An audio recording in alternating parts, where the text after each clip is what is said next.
Okay. And we are back, ladies and gentlemen. So, where's my button? There's my button.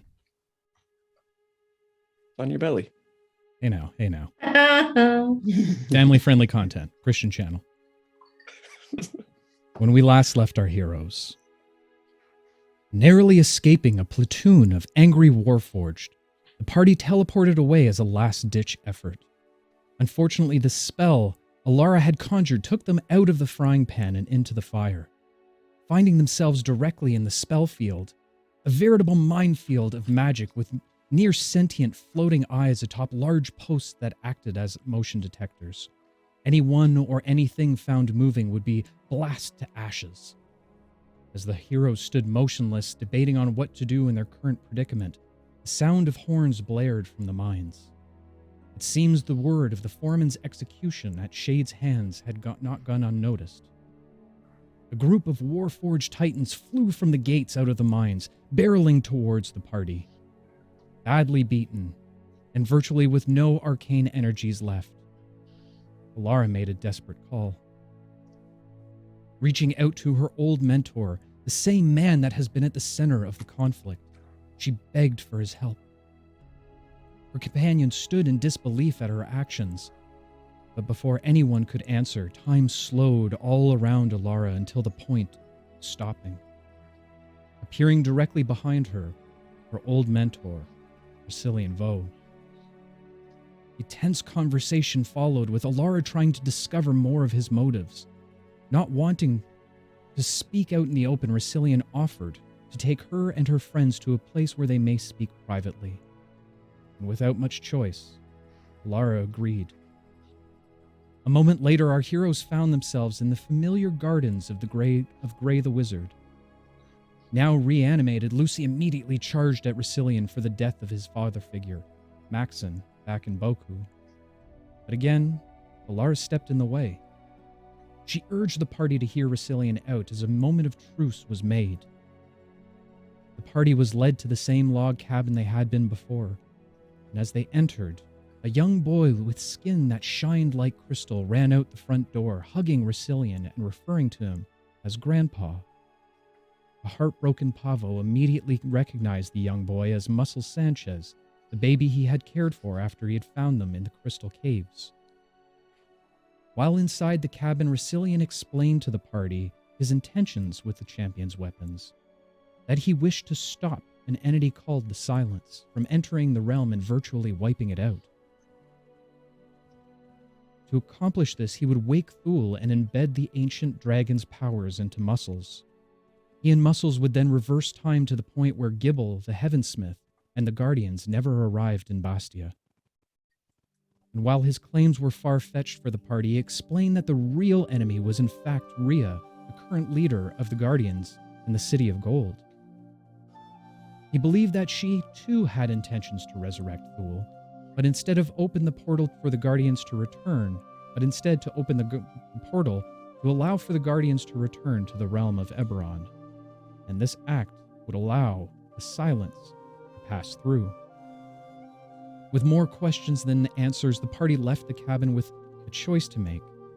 Which should they believe? A man that they had seen cause undue pain in the name of righteousness? Or the so-called silent puppet master that pulls many of the strings in Qatar? After a brief discussion with Shade regarding his actions at the mine, the party opened a teleportation circle to Pavo's monastery, a known location of the second-last champion's weapon. Arriving in the small town at the base of the mountain, they were surprised to see that the area was covered in snow. Given the climate of Qatar, this would be next to impossible. Upon asking a few of the locals, it seems the snow was a recent phenomenon that had come shortly after 3 individuals came into town inquiring about the Temple of the Eternal Sun, and that a few guards had tried to make their way up to the monastery to check on the monks, only to find them frozen solid before being attacked by 2 unknown assailants. With much-needed rest, the party made their way to a local tavern. It was there that they learned a 4th individual had recently come into town asking questions about the mysterious 3. Asking where they might find him, the bartender pointed to an individual sitting in the corner of the bar, sipping on his whiskey. Alara and Pavo approached cautiously, only to find the friendly face of an ally they had met on Survivor Island so many weeks ago, the Drow bounty hunter from Malshur, Rayner. And so, our story continues. Alara. As Rayner lifts up his hat to reveal his face, he gives a little bit of a brief smile, cocky as always. Looking you dead in the eye, well, aren't you the sat for sore eyes there, Sparkles? Fancy meeting you all the way out here from the coast. He looks over your shoulder. I see you're still running with the same group of misfits, albeit added a few, I see. Yeah. Yeah, what are you doing here? Well, sure as shit, I'd love to tell you my tales, and I'd love to hear yours as well. Why don't you call your friends over, have a cup with me?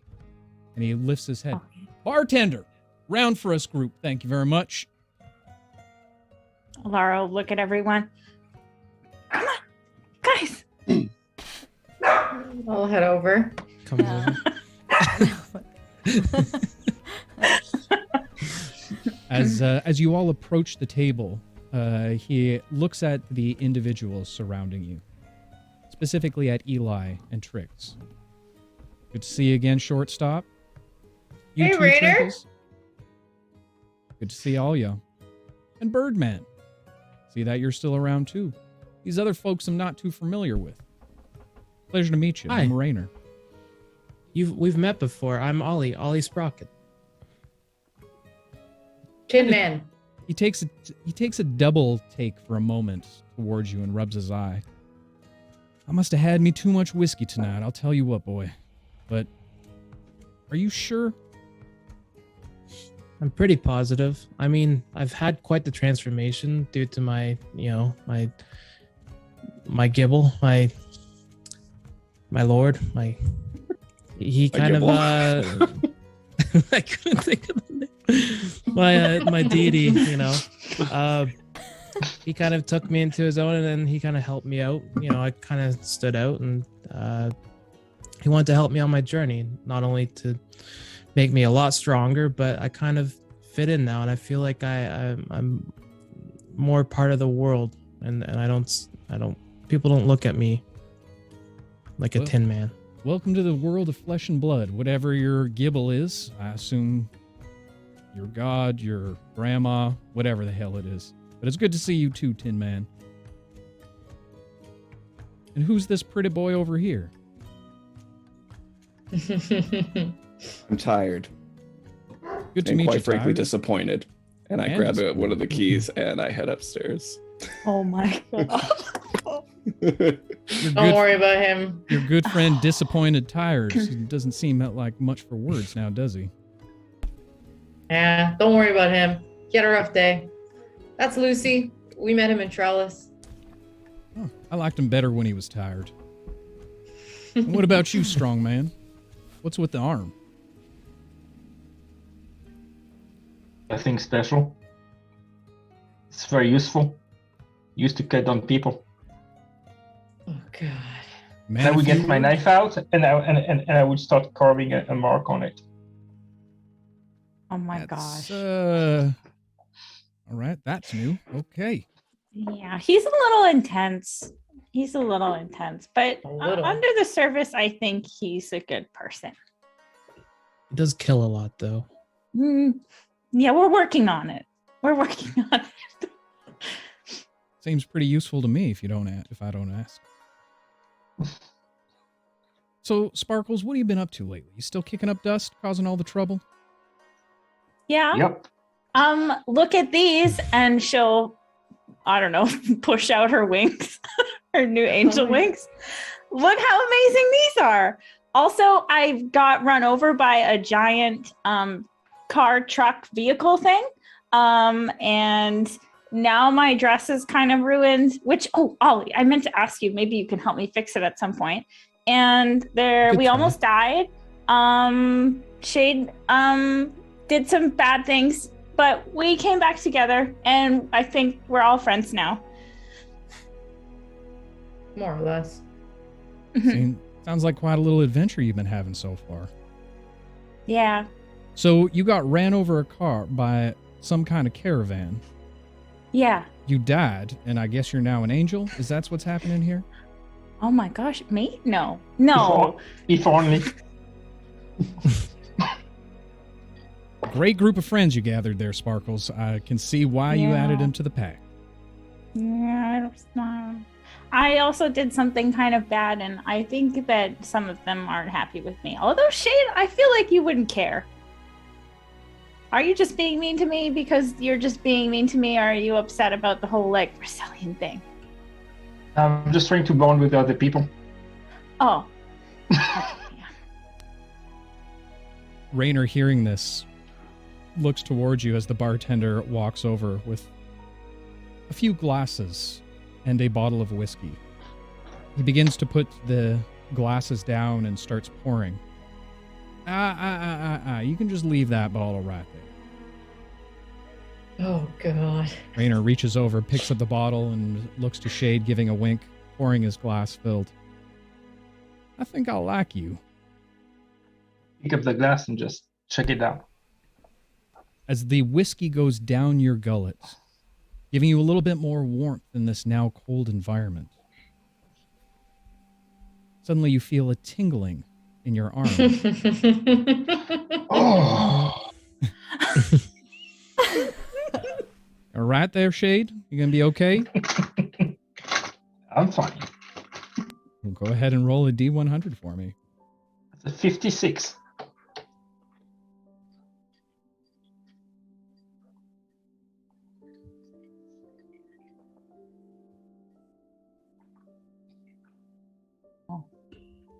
Okay. Oh, no. As the effects of the whiskey overtake you, the tingling in your arm starts to subside. Giving your head a little bit of a shake, suddenly you see one of your echoes standing at the door. Surprisingly, looking very friendly, it waves towards you.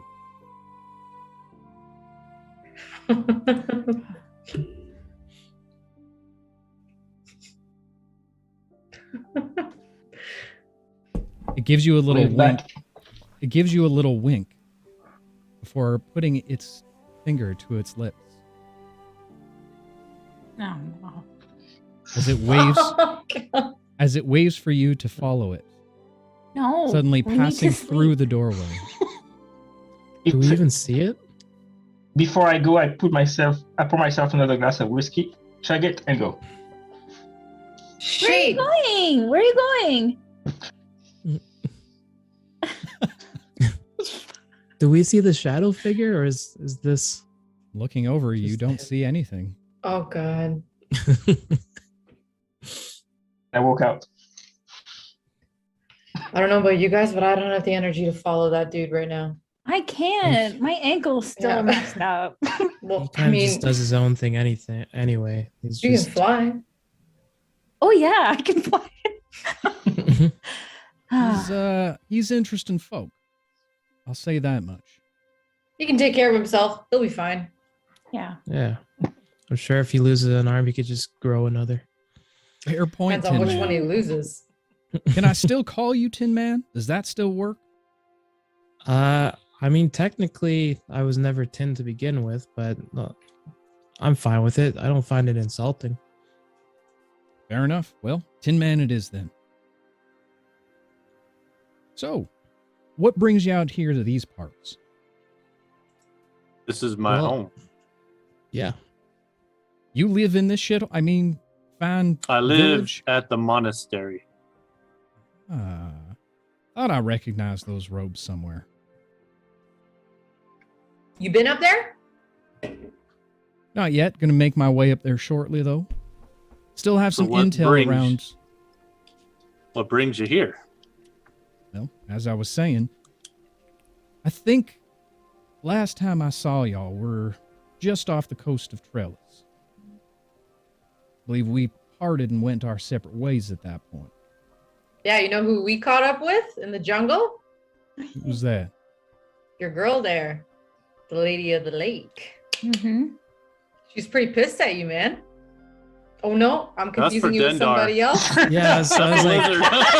pretty sure there's a lizard. I think Why don't you call him Dendar his lady? I forgot to mention that Eli had a shot of whiskey and apparently it's hitting him pretty hard. Maybe you should ease up there, shortstop. Yeah, I guess I should. I'll look at Ellis and stop drinking. He looks over. Ah, you got a couple little ones. Congratulations. Although one of them seems a little bit hairier than you. Seems like an alright fellow, though. It's my little sister, and this is Spike, and I'll give Spike a little scratch. Spike coos a little bit at your mere touch, almost like you've forgotten about him for a few days now. I also have a friend, and I show Fidget to Holy Rayner. shit! You just hanging Should out I bring with worms Shadow now. back? Oh god. Who?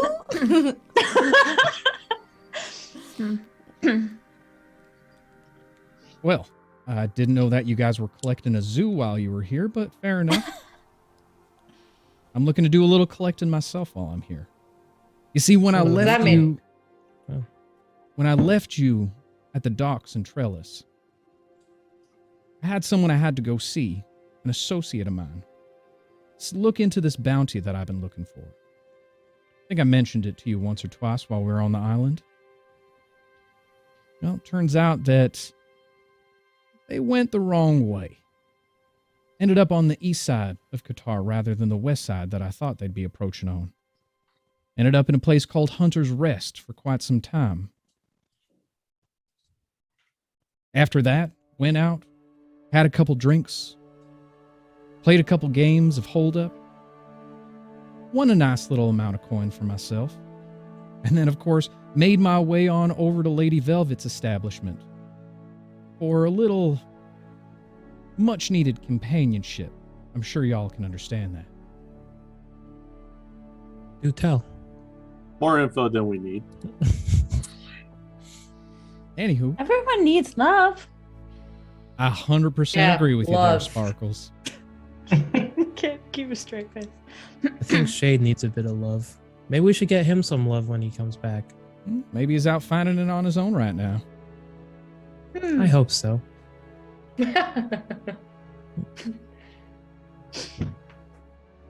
Anywho, learned a little bit more about these individuals I've been tracking down. 3 of them, to be exact. See, they originated from Malshur, place that I'm from, a little bit south of here.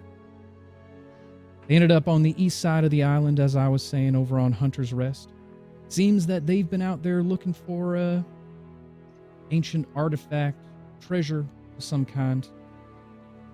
Seems to be situated somewhere inside that their temple up there.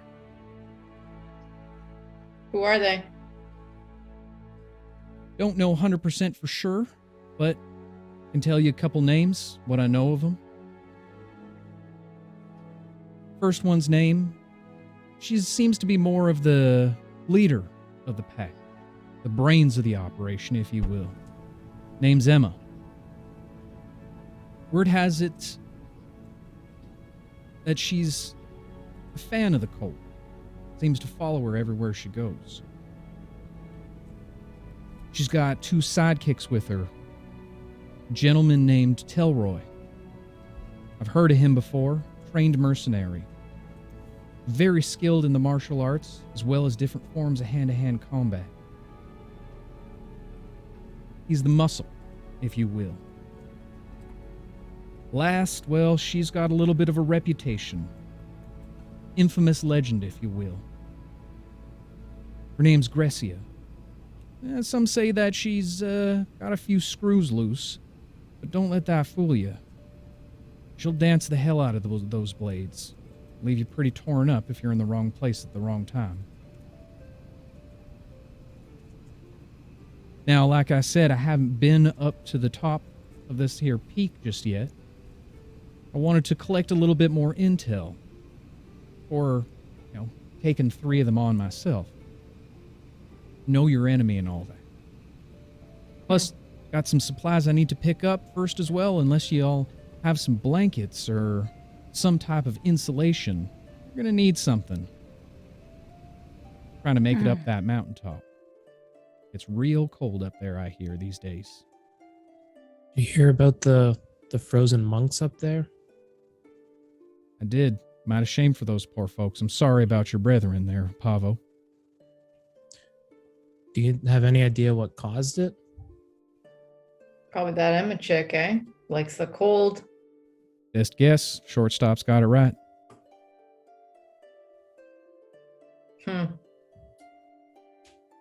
Well, sounds like we're after the same people. Of course, I wouldn't mind teaming up with you again, albeit, though, don't expect a cut of the earnings from it or anything. Like I said, I'm here to collect, dead or alive. Really? No cut? Come on, Rayner. Old time's sake. He looks at you fondly, giving a little bit of a smirk. I like your attitude there, shortstop. Go ahead and give me a persuasion check. Okay. While she's doing Let this, me roll it. Pastel, I need you to add whoever you'd like the change of fate to apply to. So just go ahead and throw that down in chat. Oh, there go your wings. I know. Very Alara nice. just floats. Alara just floats. Oh no, you just got them. That's I so know. sad. Just drink a Red Bull. Sorry, it signed me out. This episode is not brought to you by Red Bull. This next roll is actually sponsored, if I look down through our list here. This one in particular is sponsored by B-Town MC. B-Town MC, thank you for sponsoring this roll. B-Town MC. If it ever happens, my computer's so slow. Okay. Don't That you have is real going to dice? be... That's going to be 16. I do, but I can't find them right now. 16. 16? Blasphemy. Like I said, I like your style, kid. I'll tell you what, I'll give you a small percentage of the cut. Might be a while before I can get it back to you. Of course, I have to head back to Malshur in order to get it. But I'll send it your way. All right. It's good enough for me.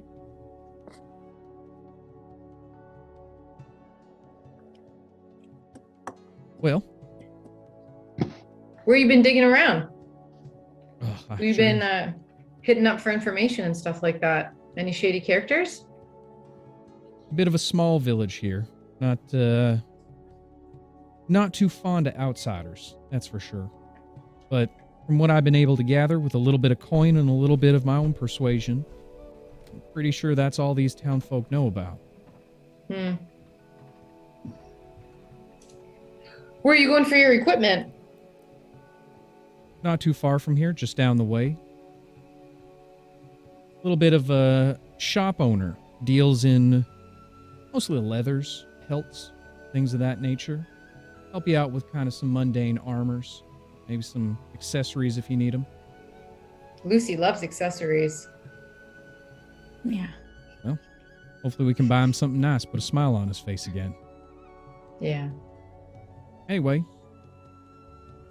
trader down there, name's Kareen. Sure we can ask her to help us out. Can we go maybe like in the morning? Because we haven't slept in a really long time. And I don't know if you've noticed, but we look like shit. Yeah, pretty. Literally covered in blood and bruises. You sure you don't want to stick around for a little bit longer? I mean, the night's young, and this place is filled with thrills. Kind of looks around the place, reconsiders what he just said. We can add some thrills around here. What do you say? How about a game of Hold'em? Ooh, I'm so tempted. I should get this one to bed though. She looks tired. Go put her to bed. Come on back down. You can have Yeah, half I'll a do glass it. of whiskey this time. I'll try out this Hold'em game. Yeah. How do we play? Well, tell you what. Why don't you let Shortstop take his sister and his little monkey pet upstairs? Get them all tucked in. When he comes back down, I'll explain the game to him. No disrespect, Rayner. I'm gonna hang out with her. You guys have fun though. Wait, I'm coming, Eli. And Alara Okay. will run with Eli. Have a good night. Night. And she'll curtsy and float her way up the stairs. What about you, Birdman? You interested in a game of cards? Do it. Yeah, come on, Pavo. I don't know. My mind's just focused on my monastery at the moment. I don't know if I could really concentrate on a game of cards at this moment. Something to get your mind off it. I'd listen to your friend Trix here. Loosen up a little bit, Pavo. Besides, you can make a little bit of earnings as well.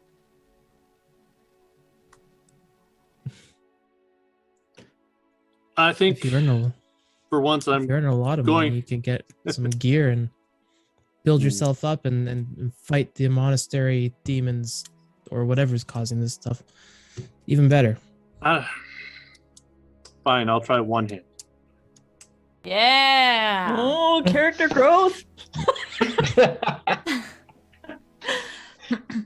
Well, you see now, hold up. It's a pretty easy game. We just deal out some cards. And I'm going to explain this outside of character so that you guys can understand what I'm talking about.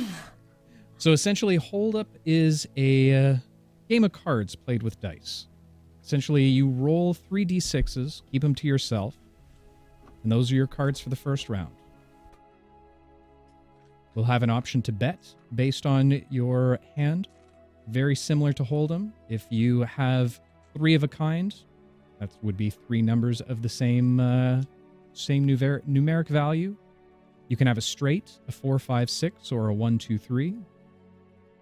You can have the same partially, which is essentially if you have odds versus evens on all of your dice. So 2, 4, 6, 1, 3, 5. And then you can have 2 of a kind. Those are the order of the winning hands. 3 of a kind, straight, odds or evens, and a pair. Sound good? Yep. Well, all right. First round, place your bets.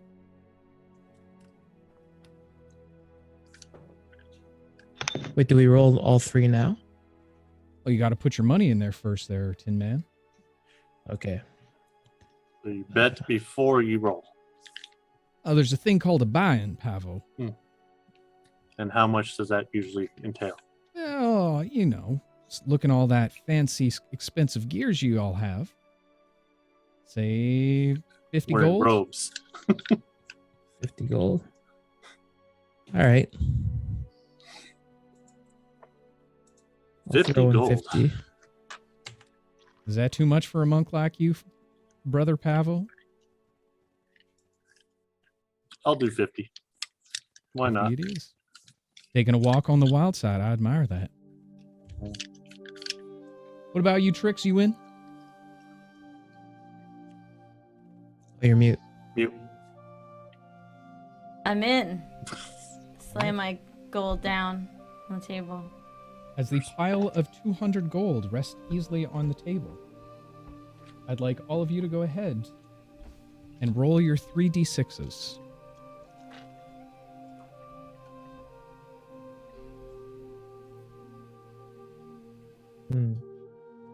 Okay.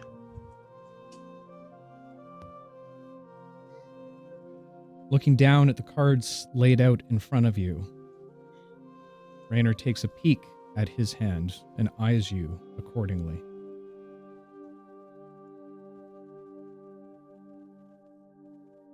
Reaching into a small satchel, he pulls out another 25 gold and throws it into the middle of the table. I think this hand is worth another 25.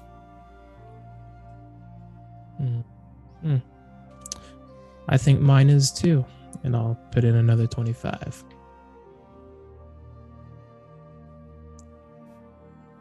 Sorry, out of game as a player. Mhm. What are the options here? We can put more money or what? Like So- betting or folding. Yeah, you can bet or you can I fold. don't know how to play though. Oh, Or you okay. could raise, so you Or could you could call raise. him and yeah. Okay.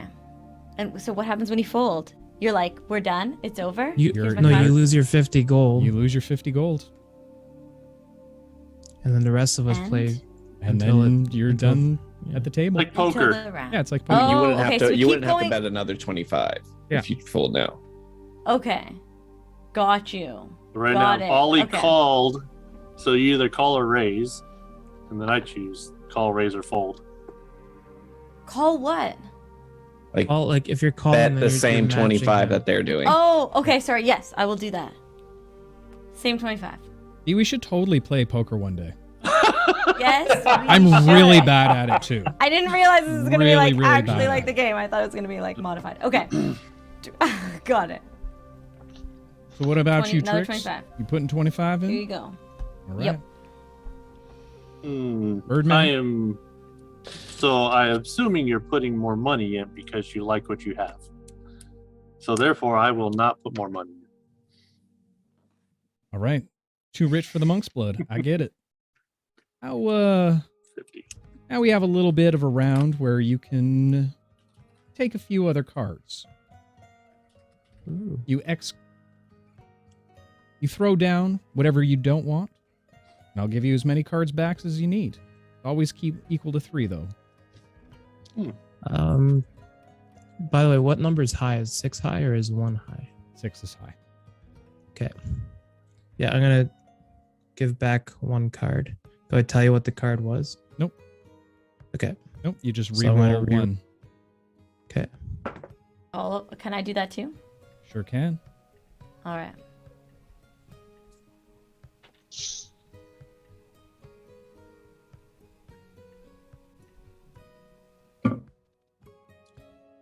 You guys good? Yep. Now having the cards face down on the table, once again, Rayner looks at his hands and eyes back up to the top of you. He plays with a few coins off to the side, letting the tension linger for but a brief moment.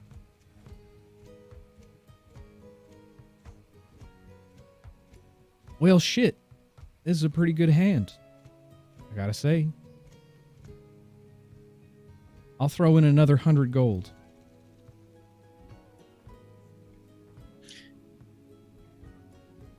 Why not 200? And then I'll throw in an extra 200.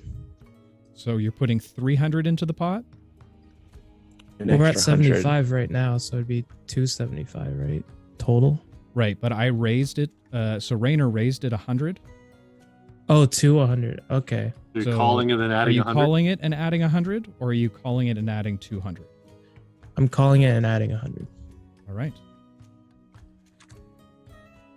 So that's 200 to you there, Trix.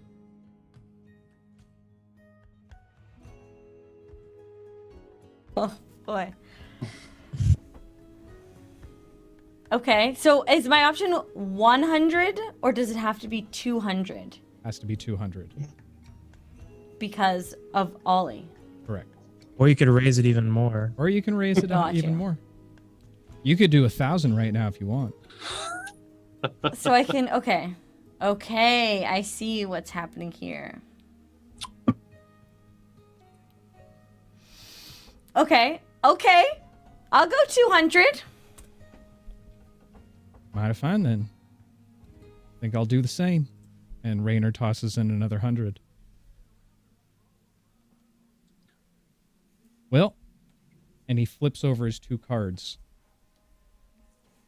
I got a pair of doubles, 2 sixes, with a 4 high.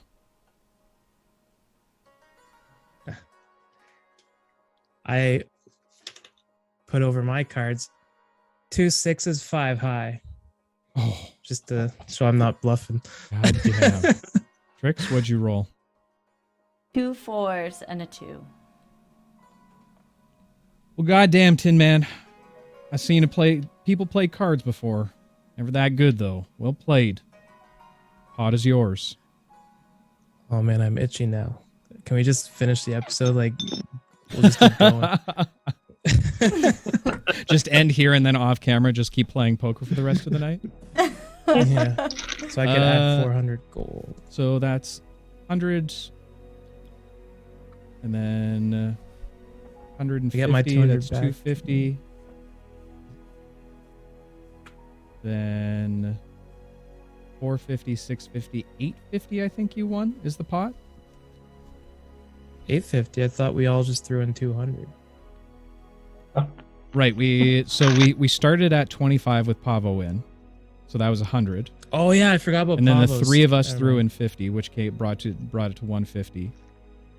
And then the four of us, or the Right. three of us, just threw in 200, so 850. So go ahead and add 850 gold to your stash. Well done. Sick. Well done. Nice. Much better than my 323 that I had.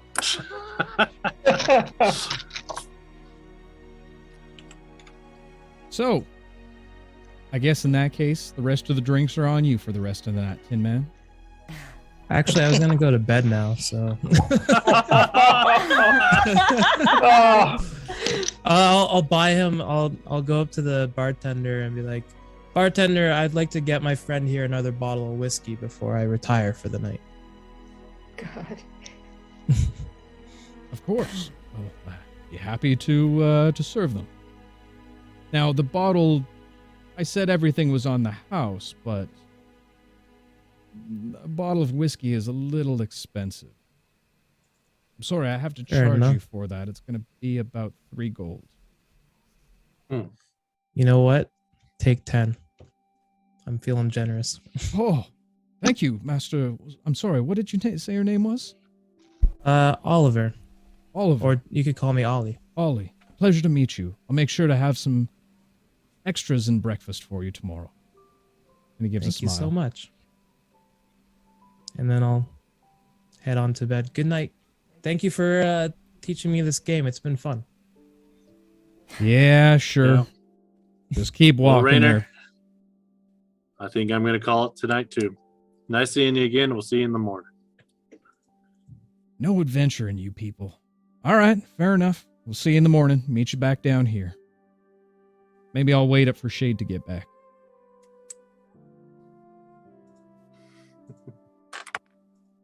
Trix, are you headed to bed as well? Oh yes, yes. Fair enough. I'm see you in the morning. Shade. Look over and Trix is just snoring at the table. She's already passed out. Shade.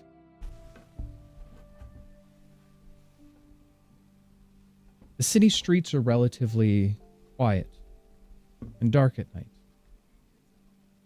A few flickering of candles through windows in a couple nearby establishments. Nothing seems open. Only but a few patrons that seem to walk gingerly up and down the sidewalks. You continue to follow your echo as it brings you to the limit of town.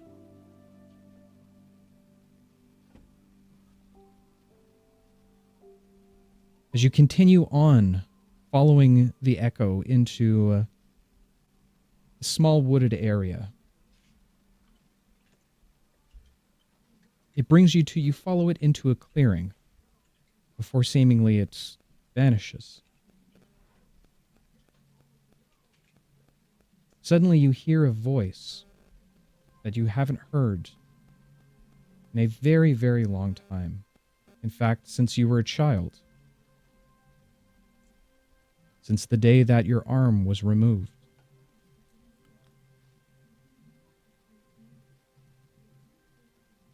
Well, look at you all grown up. Aren't you precious now? The voice of the witch circles around you.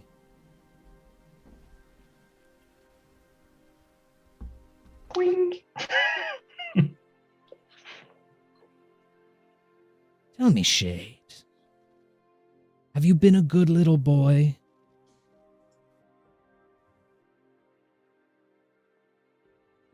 I've gone my own way. What do you want, witch? Now. I see that arm of yours has been treating you well. You seem to be able to wield a sword quite nicely. I've been working on it. I got my reason. Got a head to take away. I see. And those scratches I see. In a bit more of a fight, have we been? You look a little messed up. Just training. There will be room for yours, don't worry. I see. So it's you wish to pick a fight. Well, I don't think now is the time or the place for something like this, but I have been watching you, Shade. I see the perversions that have been put into your arm. Yeah, I got a roommate now. I see that. A perversion I'm not too happy with, as it didn't come from me, and it's stopping my magics, which I do not appreciate in any way. So, for the time being, I believe you and I have a common enemy. Oh yeah. I already got him on my arm. I won't mind giving a second marking for him. He deserves two at least. Very good, Shay. Very good. I would tell you, I know where this individual is. And I'd be happy to share that with you. All At right. a price, of course. Isn't there always one? Always. For the time being, now's not the time or the place. I see you're not in the best of shape. Come find me. Better yet, I'll find you. Come to Hansor. I believe we'll be able to find our friend and come to an agreement together. All right. At some point, we'll make our way over there. Good. Oh, and Shade? Be a good boy. I'll be watching. I've been a good boy. People don't like it when I'm a good boy. We might have more in common just yet.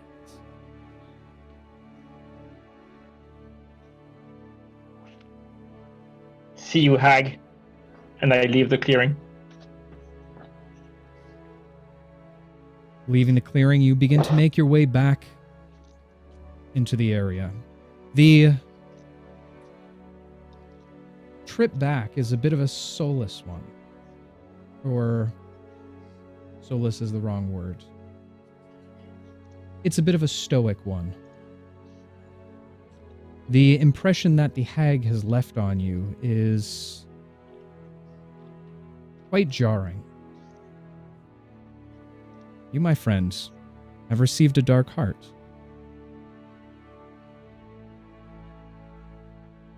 Okay.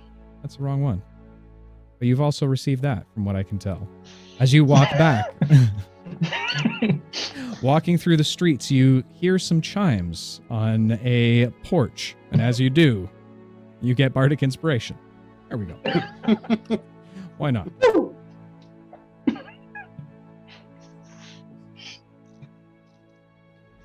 You finally make your way to back to the tavern, where opening all of your companions have seemingly gone to bed at this point.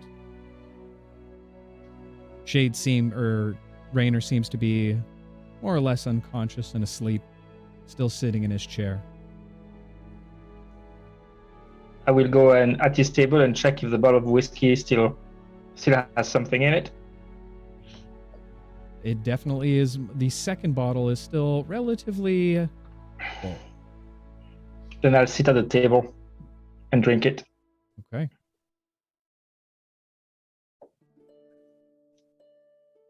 Traveling to the scene upstairs, Eli, you begin to put both Spike and Ellis to bed when you hear a knock on the door.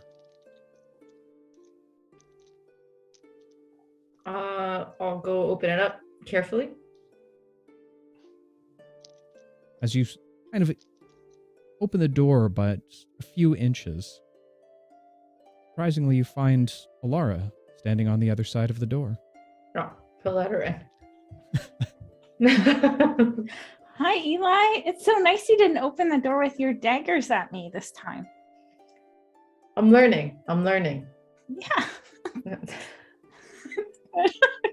Developing our characters. Wait, is she still like, is your ankle still broken? Yeah. Limping. Yeah, well, I don't know. She is a whole new form of walk of shame. That's what's She's happening. hobbling in. My dress is screwed up. Like I just look really terrible. She's like Adelaide on January 1st at around 10 o'clock in the morning. Oh, okay. Do you think that maybe I could talk to you? Sure. I'll look over at Alice. Is she asleep? Well, she's not fully asleep at this point. She seems to be very preoccupied, assuming that Spike is a stuffed animal. Oh God, it's adorable. Yeah, let's go to earshot. Oh, okay. It doesn't really matter. I just don't want to bug her. I just want her. Oh, to, okay. Okay. So I just wanted to maybe get your advice on something. What, they're silly and stuff? Well, maybe. Yeah. I think I really upset Lucy. And I don't think he trusts me anymore. And I don't know what to do. I mean, you're gonna have to let him come around. Well, what if he never does? Then he never does. And that's his right. But you can't force someone to trust you again if from their perspective you've broken that trust. Trust isn't something like once you have it with someone, it doesn't stay there. It's like alive. And you can break it. The only thing that you can do is be honest. You saved all of our necks back there. I'm sure Lucy's not blind to that. It might just take some time. Well, do you think there's something that I should do? Like, what if, I don't know, like we were talking downstairs. What if I like buy him a gift or something? I don't know. I think it's beyond that. Maxim was like his dad. Yeah, I know. It just sucks. It sucks because I don't want him to feel like that about me. So but I don't know. I guess if you're saying that I just have to deal with it, how do I not be sad? You can be sad. Maybe you just got to let yourself be a little sad and feel it too. Have you asked yourself how you feel about the fact that he's pissed at you? Yeah, I feel really sad. Then feel sad. If you're sad, you're sad. Maybe you need some space too. I think the rest of the group, I think he understands why you did what you did. He might just not, he might think, well, hold on. Do you trust Racilian? I don't know anymore, Eli. I don't know. I feel like what he was saying to us, he thinks is true, but I don't know if that's the right thing. He did save us all. That doesn't count for shit. He could have saved us because he wants us in his debt and he wants us to trust him so he can manipulate and weaponize that trust. Mm-hmm. I don't trust that dude as far as I could throw him, which is not far. think it's going to be really hard for me. So maybe you can, I don't know, if something comes up, maybe we can like bounce ideas off each other or something. Because, you know, obviously the Racilian that I knew is not the Racilian that is in front of us now. That's the thing. You never really know somebody. They show you what they want to show you. And I'm afraid that Lucy has shown you who he is, and yet you're believing Racilian, the person who killed his dad. And that hurts, right? That stings. So give him a little space. I think he'll realize that, well, hopefully, and he'll look at her like sternly. Hopefully that's not true. What's not true? That you trust Racilian. Oh. Well, I think that I don't, because I'm confused about it. Whereas before, I definitely trusted him. But there's a lot of history there, right? So I think, I don't know. Well, I just really hope that he just goes away. I don't want to have to deal with it. I doubt that. And you've got history with us, and you've got history with Lucy too. So his interpretation of what happened there is you took one history over another. But from your perspective, no matter how he wants to spin it, he's still breathing because you got us out of there. So that's got to count for something. Yeah. I knew he wasn't going to like it, but I'd rather him hate me than everyone be dead. Yeah, and that's big of you. It still sucks, though. Yeah, it sucks. I get why you did what you did. We'll figure it out. We all got each other. He's just a lonely, crazy old dude. Okay. He's got nothing on us. Don't worry about it. We'll give her like a thump on the shoulder. You gonna be okay? Yeah, I'm gonna be okay, but I don't think you should underestimate Racilian. He's got a lot on us. I don't know enough. That's why I keep trying to learn more about time magic. How are we gonna take him if I'm on like chapter 1 of what he knows? We'll figure it out.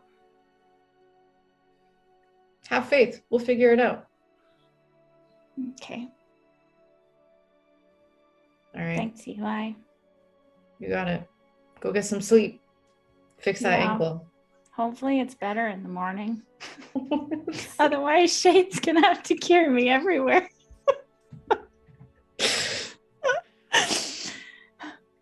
Okay, night, Eli. Thanks. All right. Good night. Eli, as you close the door behind Alara, your vision goes dark for a moment. You find yourself in a vision. Oh, God. A beautiful grove which you reside in.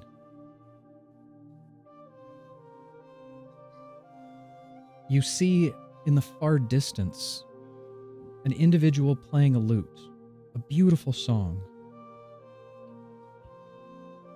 His hair wild, more wild than yours even, almost as if the wind is blowing up underneath him, allowing it to stream gently in the air. A beautiful purple robe as well as pinkish wings that are folded behind his back. Suddenly you hear another noise coming from behind you. A laugh.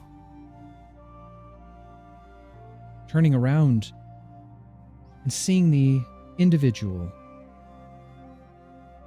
They have a beautiful figure. You find yourself immediately enthralled with this individual, but you don't know why. Their face, though, is blank. But yet you feel comfortable with this person.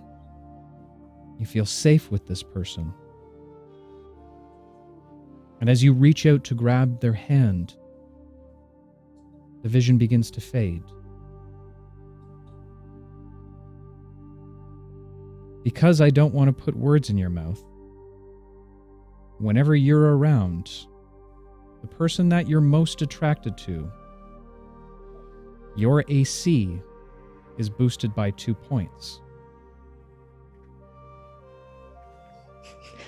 Okay. Your change of fate card was the Lovers. Okay. So that's, Cool. when I say close by, it's 50 feet. Oh, damn. 50 feet. Ooh, Okay. I can keep this a mystery, damn. Almost like I did that on purpose. And You Alara, almost as you...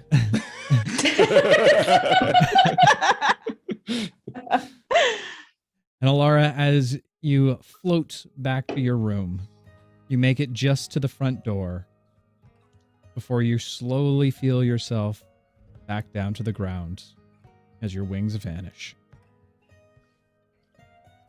It's fun while it lasted. Is there anything I was anyone... really hoping you were going to make her land on that bad ankle, but... I'm not a monster, Lucy, okay? Yet. Oh. Is there anything else anyone would like to do before we call it a night? Not stream, in-game. Puddle, puddle. With Spike and my sister. Oh. Oh. As you I jump would. into the fluffy beds, you begin to have a slight pillow fight with the three of them, feeling the joys of being young again. Yay. I would have given a platinum to the bar guy to keep the whiskey coming until I pass out on the table next to Oh. Rayner. Just making out My- good today. When I get to my room in my new form, for some reason, I feel kind of sore to my feet, and I don't want to stand up and go sentry mode anymore. So I'm gonna lay on the bed. Oh. It's a big night. All right.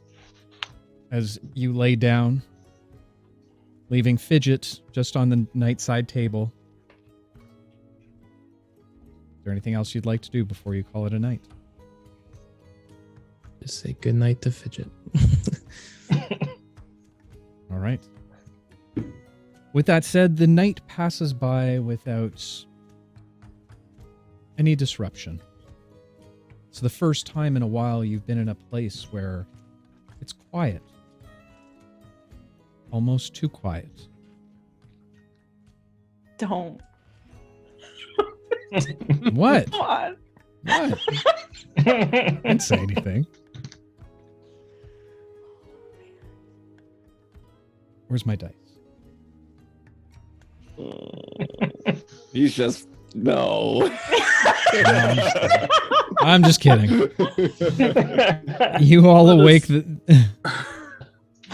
Jeez. You all awake the next morning, feeling refreshed. Alara, your ankle feeling much better. You all can take the benefits of a long rest. Oh. Praise the Thank Lord. Sigh of relief right there. Wow. My character sheet never looked so good.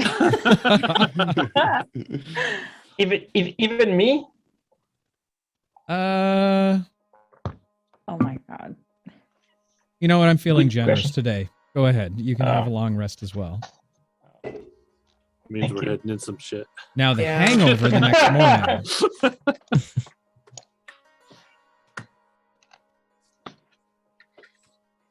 So, you all awake the next morning. The smell of fresh baked goods and sizzling meats waft up from the downstairs. Each of you individually making your way out of your rooms. As you walk down the stairs, you take note of the two individuals now seemingly cuddled a little close together for warmth.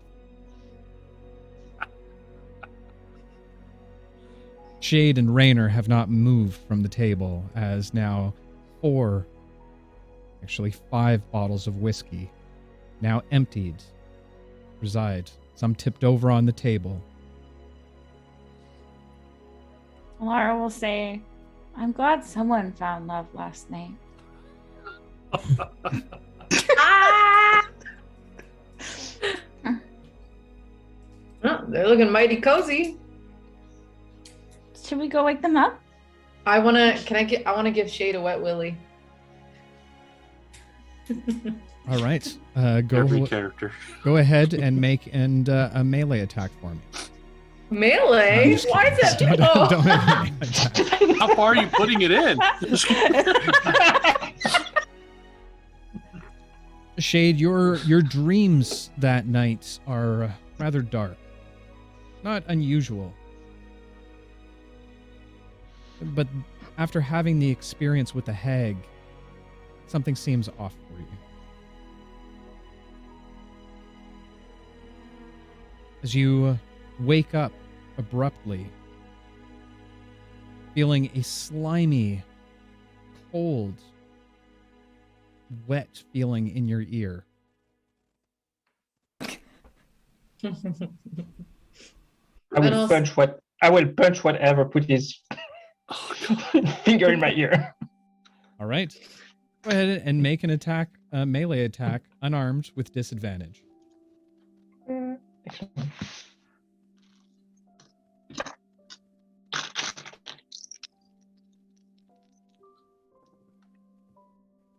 $19. 19. Without hesitation, you turn and try and strike at Eli. Eli appears to be stunned. Yeah. Eli got hit with I a can stunning still hear strike. you. Long rest. I can still hear you. Can you hear me? Oh, we Yeah. can hear you. Okay, yeah, it's That is all such a frozen. smug, perfect face as There you well. go. Oh, there you Okay, go. there we go. All right, all right. Yeah. Does It does hit. Yeah, it hits. Okay. Just hits. Yeah. All right. Shade, go ahead and roll damage for me. Actually, We an just arm long is rested. an arm is 6. Don't have to roll it. It's just 6. All right. You said it just hit you, Eli? Yeah. It hits. Within how many points? Did it hit your AC? One Okay. point. Okay. Yeah. So you take the full brunt as you feel a little rocked on your chin, as Shade, even in sleep, is just as dangerous as he is awake. I'll and then I want to grab one of the beer mugs or like the whiskey bottles and pour it on his crotch so it looks like he peed himself. Be like, Shade, man, get your shit together. As I realize there's still some whiskey in one of the bottle, I start drinking again. Oh my. As the commotion goes on, Rayner suddenly bursts like, "What in God hell? What the hell Good happened morning, last night? lovebirds. The hell is she Morning, talking Rayner. about? As Rayner wakes up, I give him a glass of whiskey. Oh, he reaches beyond the glass towards the bottle and just takes it out of your hand and takes a swig. Oh, it's a good way to start the day, I guess, at least. Yeah, who's hungry? Guys, We need breakfast. Bacon. I think there's Chicken! something wrong with these modifications that Gibble gave me. It What do you feels mean? it feels like, I don't know, like something is attacking my midsection from the inside. Are you hungry, Ollie? I don't know. I've never felt this before. Well, you should try eating when we get breakfast and see if it makes you feel better. I think it might. Let's get some food in you. And if you haven't done, you need to go pee. There's And I will that stand option. up and go outside and go pee. I knew I lacked that guy, as Rayner gets up and follows quickly behind him. They're besties.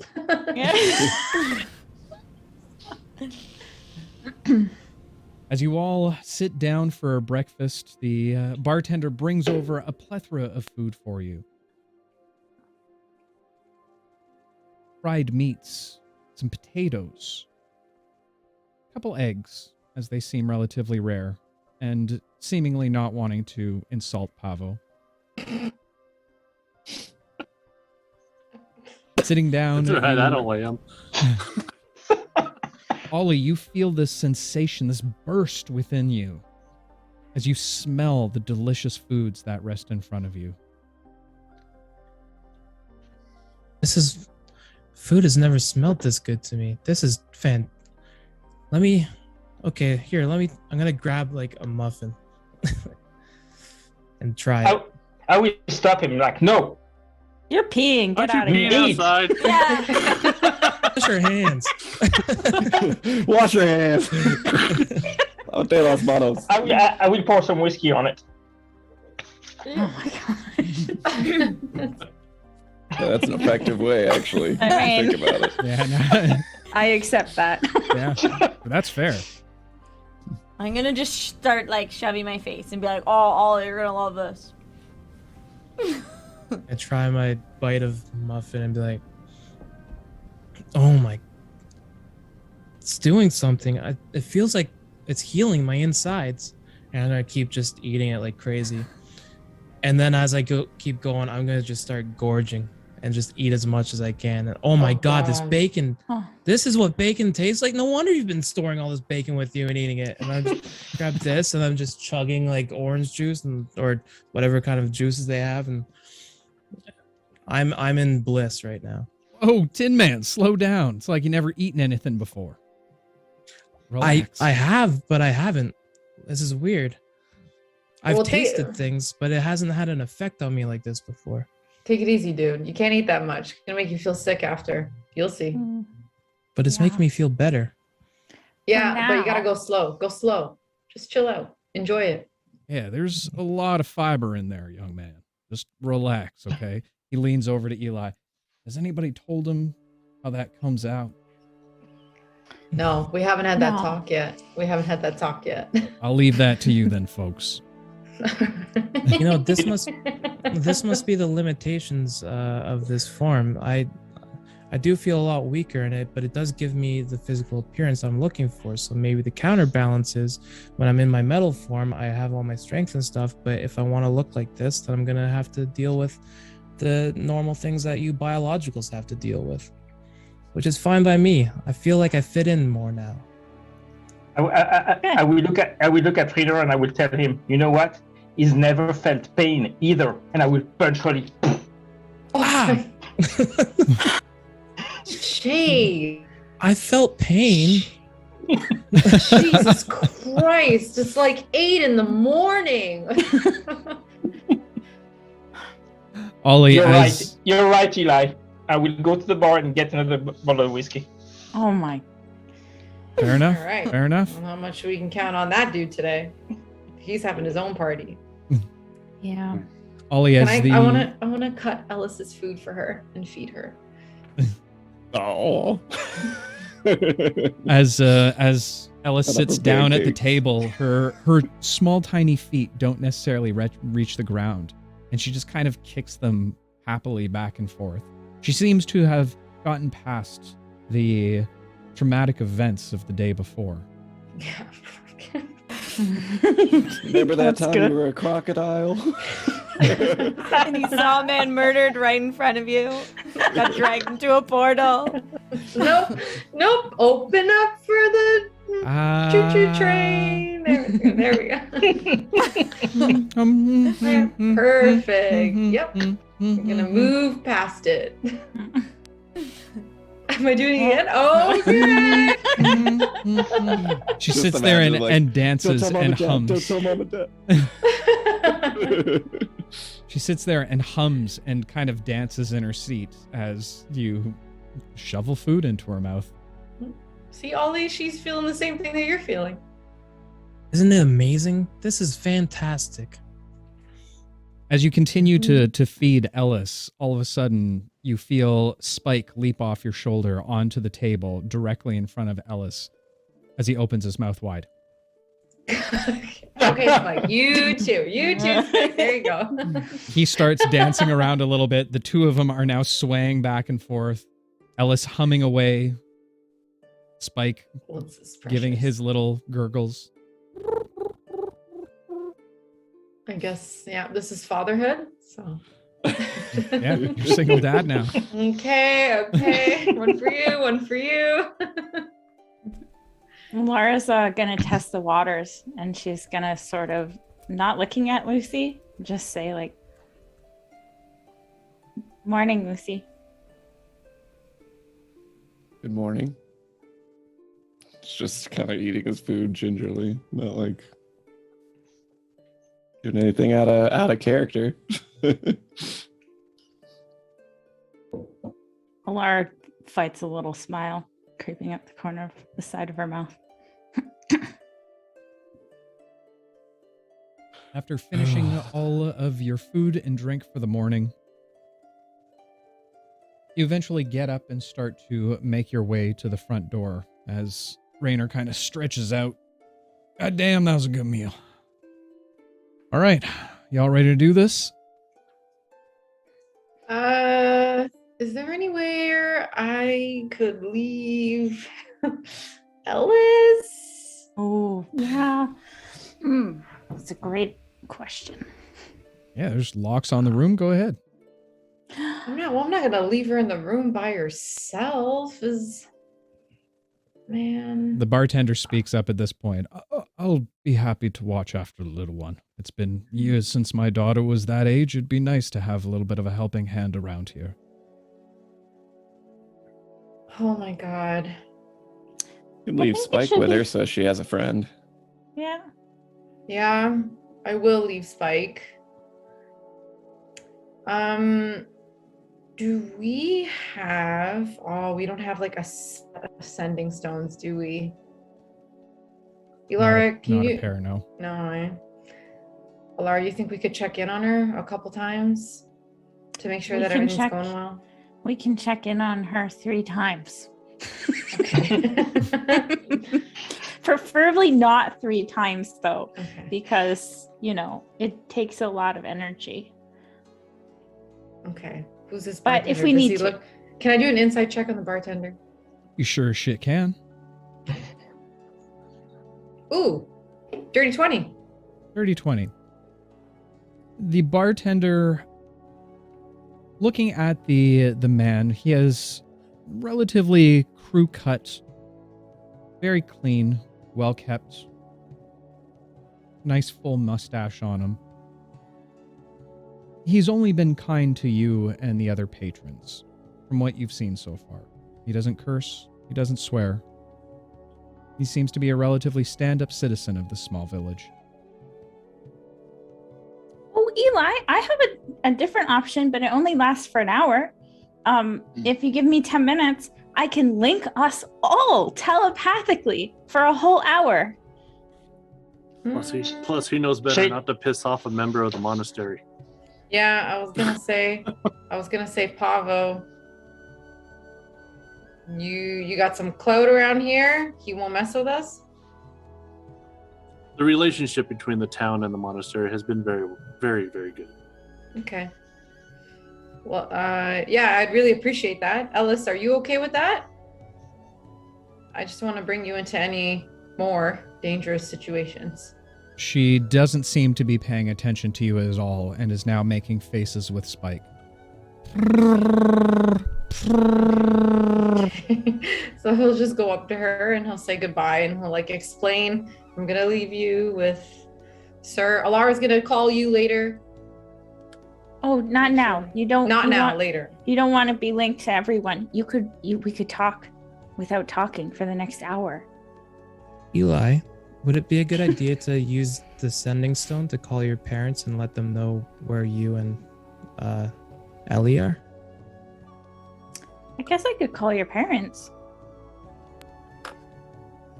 I think you were on mute or something there. Me? Yeah, I didn't hear what you Oh, said. you're good now. Oh god, my internet connection is unstable. No. Oh, good. I have the sending stone. Okay. Yeah. Okay, I'll give them a call before we go. Still have minutes on it? I guess we're about to find out. All right. What would you I'll like to call say? my mom and dad. I want to ask where. Hey, we're in town outside the monastery. Where are you guys? Takes a minute for them to respond, but you do get a response back. We're not too far off, probably about a day's travel. Okay. Are you with Ellis? Yeah, I'm with Ellis. Oh, thank God. All right, keep her safe. I will. Just leave it Eli? with a stranger. Yeah, Keep her safe. I will. Everything's great. Don't worry, Dad. I got it. All right. Well, we love you She's both. breaking. All right. I love you too. Say hi to Mom for me. I will. Okay, bye. Okay.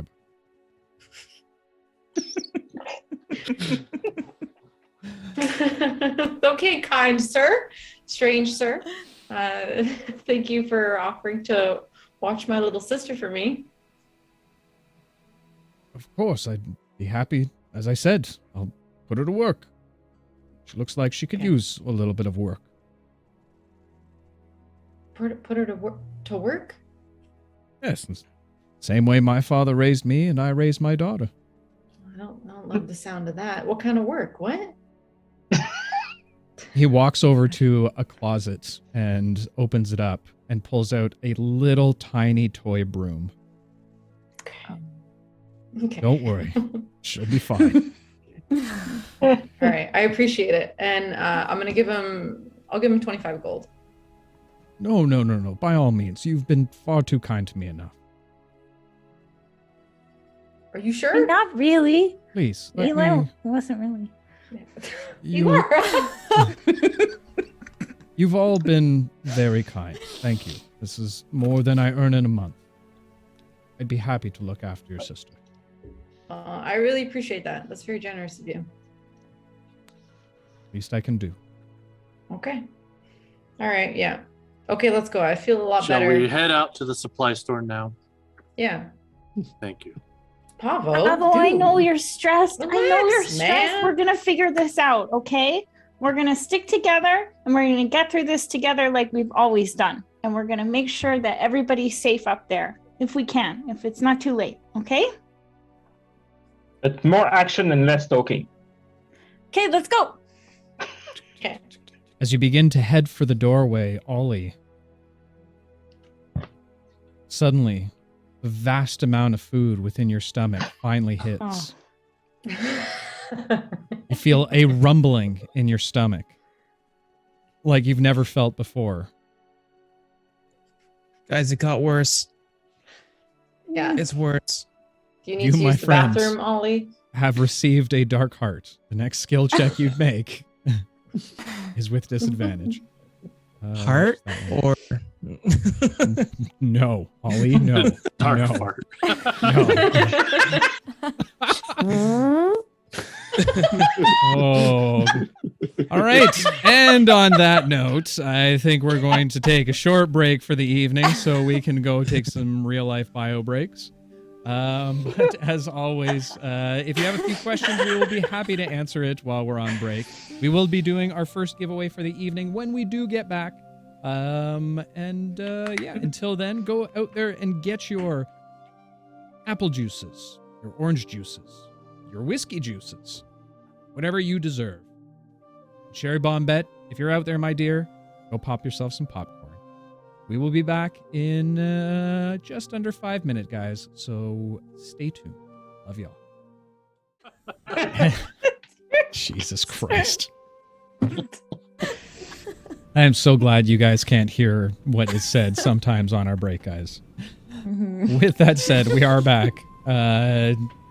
Jess seems to have left for a minute, but I'm sure she'll return shortly. So, we did have a couple questions on chat that we're going to rifle through pretty quickly. Crimson asks, Ollie, when are you going to be potty trained? I'm trying to work out in my brain how to make it stream appropriate, how this might go down. I didn't think that far. Family friendly channel. Family friendly channel. Just change format. That's Oh, true, might work. but That might work. Might have a but it's gonna flusher surprise on him, that though. model. Yeah, as soon as he changes back, bam!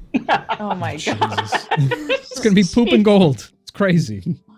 Just remember, feel pressure, push. Oh my gosh. Jesus Christ. Why? What has this channel become now? GF Powers, thank you so much for the 200 bits, my friend. Much appreciated. Shade, what can you tell us about the nice lady who gave you your arm, if anything? Or you can save it till later. She's a very nice person. She is trustworthy, and whenever you need anything, just go and see her. She will help you out. You won't regret it. I promise. I got that song stuck in my head now. You got a friend in me. Hi, Raiders. Oh, are we rated? Hello, Raiders. Yeah, Dirtwood. Dirtwood, I didn't even see you there. Thank you so much for the raid, my friend. Hopefully your stream went well, and good to see all of you. We're just coming back from our break, so you guys have perfect timing. Oh, enter the giveaway. We have a giveaway. Enter the giveaway. Mr. Armory. Exclamation point roll. ROLL. Trix. Or has Trix considered a new patron yet? And I will answer that one for Trix, if you don't mind, Trix. Go for it. Stay tuned. Wow. Worst answer. Whoa. Oh, glad you took that one. We do have some things in store. Lucy, what would it take for Alara to get back in your good graces? Oh, no. No. No, it's not happening. It's over. Wow. Oh. Right. So absolute. Oh my god. It's the first breakup on Careful Cantrip? My god. All right, in that case, in 3 words, summarize how it felt to be saved by someone you loathed, Lucy. Ooh. Not great, friend.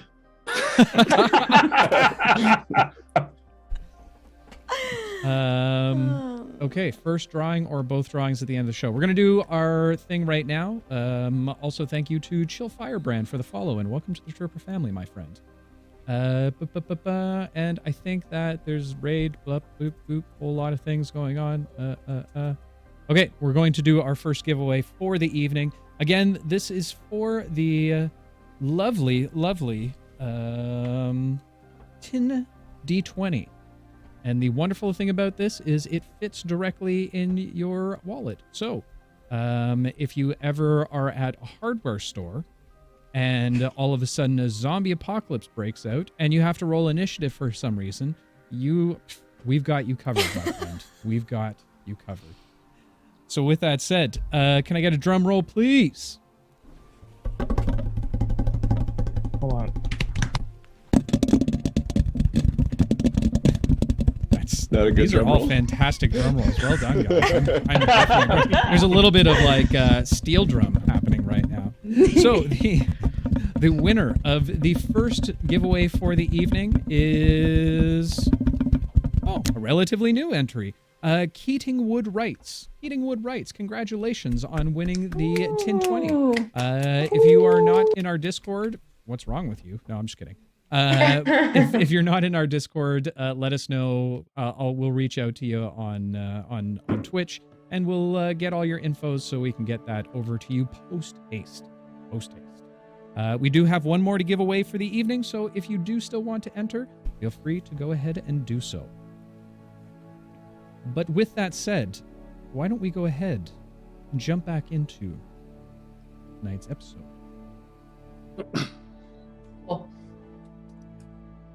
Cool. Everything all right? Yeah. Okay, there. As you begin to walk outside of the tavern, you find the streets a little bit more lively. Shade has suddenly vanished from sight as well. He's looking extra shady. It seems that he and Rayner are off in some of their own misadventures. Ooh, and I'm Shade now. You will all die. Swiftly. I'm sure he'll come back shortly. Mm-hmm. As you continue on through the village, few people bow towards Pavo. A few of them say the phrase, "The sun will rise again," towards you, which, Pavo, you would recognize as a form of wishing someone safe travels.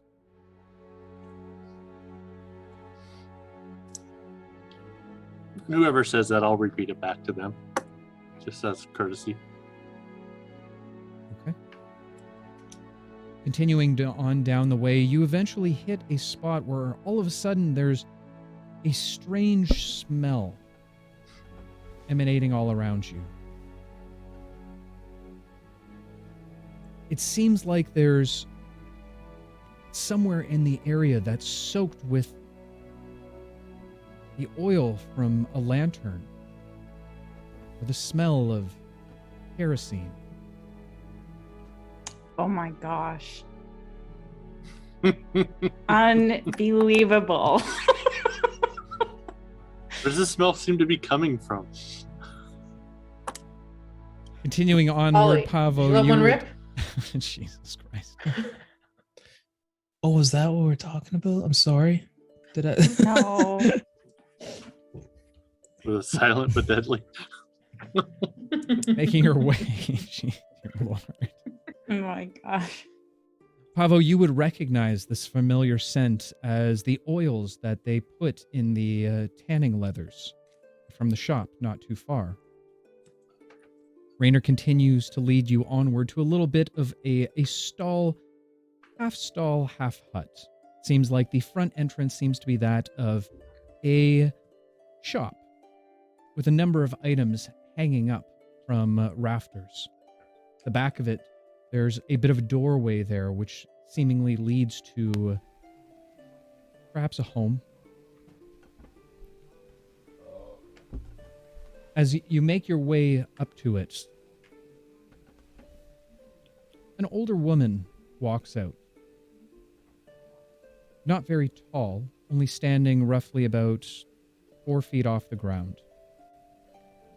She has long, reddish hair. Most of you would recognize this as a dwarf. Hi. My name's Alara. And I'll curtsy. Pleasure to meet you there, lass. Name's Kieran. Welcome to our lovely little village. So nice to meet you. Pleasure to meet you as well. Mm-hmm. We have a nice little shop here. Oh, I'm yeah. Ollie. This is my home, my shop, everything I need here. Oh, you live here too. Just in the back, yeah? Oh, What kind of things do you sell? Oh, I sell a plethora of things for you, dear. I've got armors aplenty. I've got trinkets and accessories. And of course, now with the cold rolling in, we do sell pelts as well. I call this invention a poncho. Ooh. Oh, I want one of those. Do you have any like really pretty, like white, furry, or just something that's like pretty or sparkly or blue, like would match my dress? She stares at you blankly for a minute. You know I said hides and pelts, right? Yeah, but you might have like some styled ones. I don't know. You could just around the shoulder, a nice like white fur neckline. I don't know. All right. She goes to the back a little bit and pulls out one that seems relatively furry. It's not white. It's not colored in any way, shape, or form. This little number here, well, one of the hunters pulled it off an owlbear not too long ago. It's fluffy enough. Oh. Don't worry, warm? we pulled all the guts out for you. Don't worry. Oh, okay. Don't mind the Is it smell, real- though. Is that what the smell is around here? Are you trying to tell me I smell? No, not you, but in the general vicinity. It smells different from my right. home. Right. The oils that I use for tanning the leathers and drying them out, curing them, gives off a little bit of a scent. Okay. Well, is that going to keep me warm? Because we're going to go up to the monastery, and it's really cold. So, Oh, by the dead gods, yes, of course it will. okay. What kind of trinkets do you have? We don't really deal in trinkets per se. We got a few bracelets. I can offer you a nice knapsack. I don't. Do we need a knapsack? No, but we need a tent.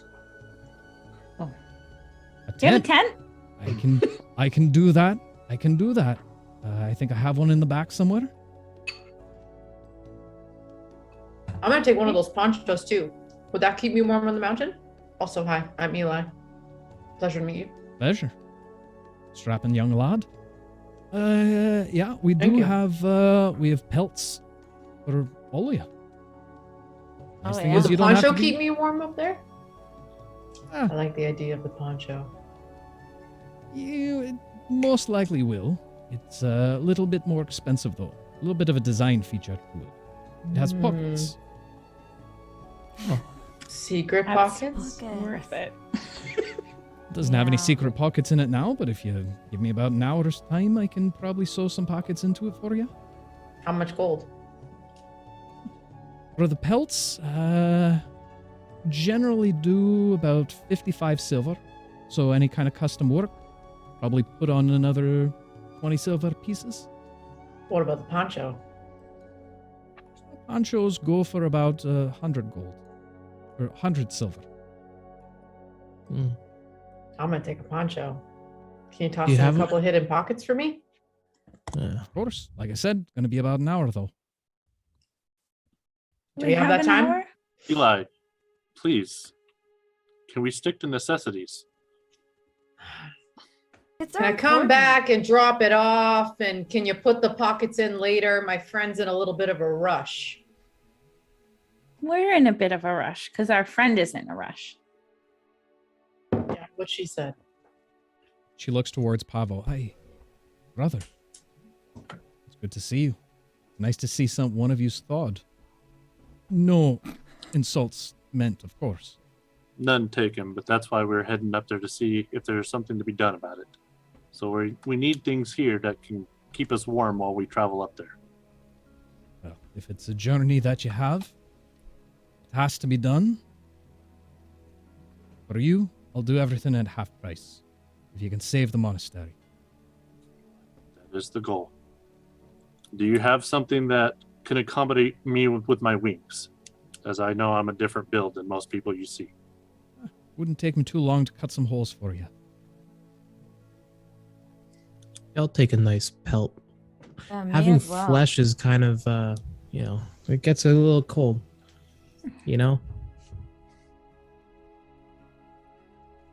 I'm sure I can help you out there. In fact, I have something else. Don't tell too many people of this. Not something that I like to advertise. In fact, why don't you come in my shop with me for a minute? And she leads you into the back area. As you enter into the establishment, there's a beautiful, quaint little hut there. Small stove sits off to the side. A few plants that have withered at this point due to the cold. Now, you can't tell anyone I gave you this, all right? And I'll give it to you for about half as well. You see, long, long ago, an interesting character came by my shop, looking to bargain. He was looking for some leathers, more specifically the bodies that the leathers come from. A necromancer. Not my proudest moment. But said he came from a place, a land down under. And he traded me these, and she takes out a box. Opening it up, resides 12 rings in it.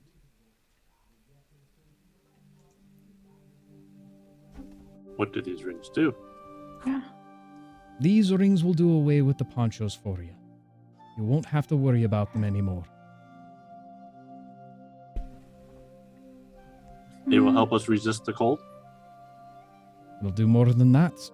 Any damage that you take that might be cold. It'll lessen the burden on you. How much are you asking for these? Well, prized possessions, you understand. I don't deal in magic, and I don't want word getting out that I deal in magic. You understand?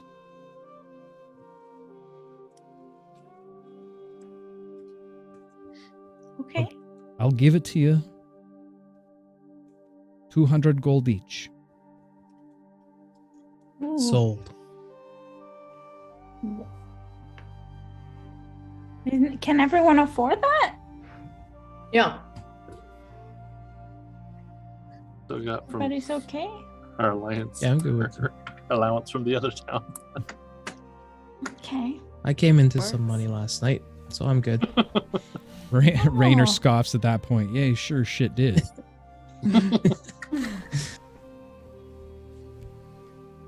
Well, I think I can allow for this.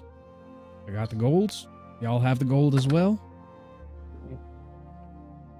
Sure do. Yeah, You do. sure. Right. I'll put 20 platinum down. So bougie. So you're buying for everybody? 20 platinum is 200, or is 200 gold, right? Yeah. It, Yep. I'm a DM. I know math. What do you mean? Of course I know math. I'm a mathologist. It's okay, no Um, one saw. That's fine. No, That's you're fine. supposed to say yes. Shh, that covers everything. Everything. Oh, Yeah, yeah, there you go. Well, happy to do the trade for you. And getting the 20 platinum from Lucy. I'm assuming the rest of you also pay the amounts. Yeah. I'm Yep. also going to assume that Shade is probably going to pay the amounts. I.e., I'm going to force him to do it anyway. Yep. No, I'm not paying shit. Oh, you're back. All right. All right, let's get you back on camera. You can freeze to death then. Yeah, it's for a magic ring that gives you cold resistance. And Lucy paid 20 platinum. Mhm. 200 gold. 200 my own. each. Yeah. Yeah, I just pick mine. Well, you have the option of that or a really nice poncho. Really nice poncho. Mhm. Ooh. Yeah, I'm I thinking don't about know. the I know. poncho Now too. it's like I Yeah. kind of want the poncho too. I Just don't know for if you heard the pocket. part Can- about the Can cold you resistance. can you describe the poncho? Oh my god. A lush furry poncho. Beautiful pelts that it came from. Amazing. The hell? Yeah, I think I'd be fine. The with one- a Sorry, I was going to say the one that Shade sees actually, strangely enough, have a little bit of a sparkle underneath the fur on the poncho itself. I'll take that one. I want that one. Alara's cheese just it. staring like I don't know, like I can't think of the word I'm looking for, but she's staring at it longingly. Outrage? Is that the word you're looking for? No, like she wants it, like longingly. Okay. I'll buy it. How much? Well, the pelts, they go for about 55 silver. So all in, you're looking at about 200 gold for the ring, and another 55 silver for the pouch, or the poncho. I'll buy everything. All right then. Now, your friend over there, and she points towards Eli, he was asking for pockets. They Yeah, need- he's a thief. That makes sense. No, that makes sense. He's a thief. He needs to hide stuff. All right. Fair You, enough. you have to be careful when we leave. We need to check how much money you still have. You might have taken some. Make a deception check at disadvantage. Yeah, Okay. I'm just standing there like, What's your dark card again? That one. Oh. Deception. +4. That's a 6. Oh, wee boy. Don't tell lies around here. Haven't you ever heard that your pants can get set on fire from lying? Believe me, if it was true, I would know. Fair. All I right. put the ring in my pocket, put the poncho on, and have a sip of whiskey. Well Is he just like walking around drinking? Sparkly, beautiful Shade now has a poncho, problem. yes. Shade has a big Yeah. problem now. Yeah. I can't wait for Resistance the to intervention the episode. cold. Jeez. All right, so rings for all. Anybody else want a poncho? I've got leather armors. Ooh, I would Yes, also it's like that. to purchase a poncho that I would like to perhaps customize on our way back. Right. I can do that for you. With the rings, you shouldn't have to worry about the cold so much. So I can do them Yeah, while you're but- up on the mountain if you want. Oh, true. Okay, yes. Okay, here's what I would like, if you could do for possibly. Some loops on the inside. Well, hold on. I can And she takes out a pad or a parchment scroll and begins writing furiously. All right.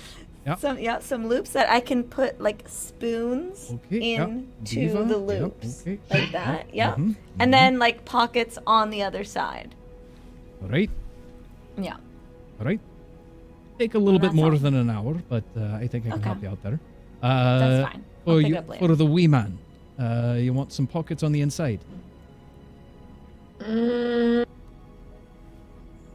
If I've got the... Do you have a cloak? I can make you a poncho cloak. I never made one before, but if you give me some time, I'm sure I can. By the time you get Or down from just the mountain, a I can. cloak? Like just a cloak? Something leather with some nice fur Oh, trim. bloody hell, you don't want one of my ponchos? I'm going to make you a poncho cloak.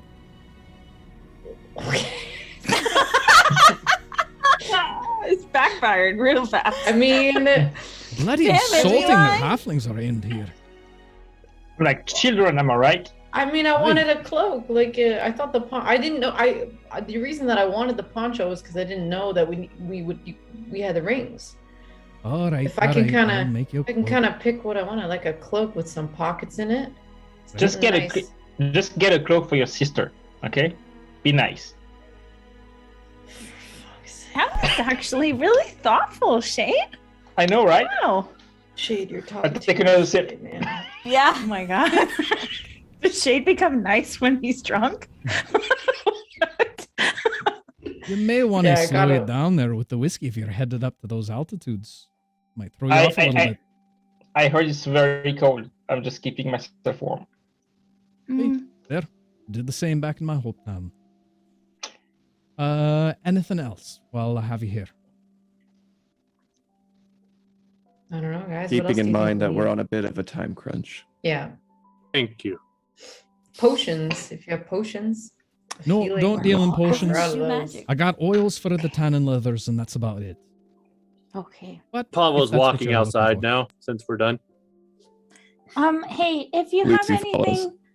anything sparkly ever, just put it aside for me when we're back. All right, Oh, sparkly girl, on it. Anywhere what we I can could do. go for potions on the way up? Not much for potions around these parts. All right. Just thought I'd ask. Nah, magic users aren't, not that they're not welcome here, they just don't find any use for our little town. We predominantly are here to help support the temple where we can.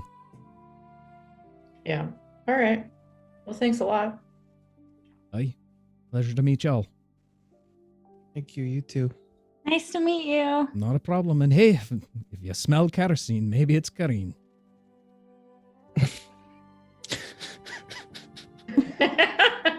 So messed Oh, up. sorry, Kieran. I'm so sorry, Kieran. All right, well, that was a bit of an interesting display. Shall we leave? Before I walk out, I will give a platinum, and I say, "Don't ever do that joke again. It's not good." I'll take a sip and walk out. She takes the platinum, and as you're walking out, hey, fuck him. And she just puts it into her pocket.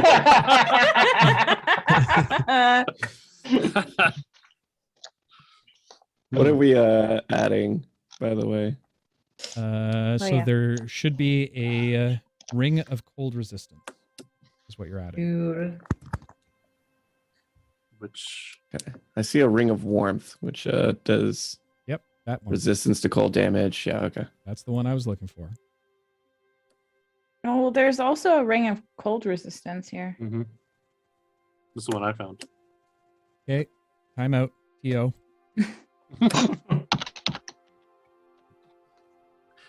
Ring of warmth, unharmed by temperatures as low as -50, and Cold damage? resistance to cold damage. That's the one that I'm looking for. Oh, okay. That's what I thought.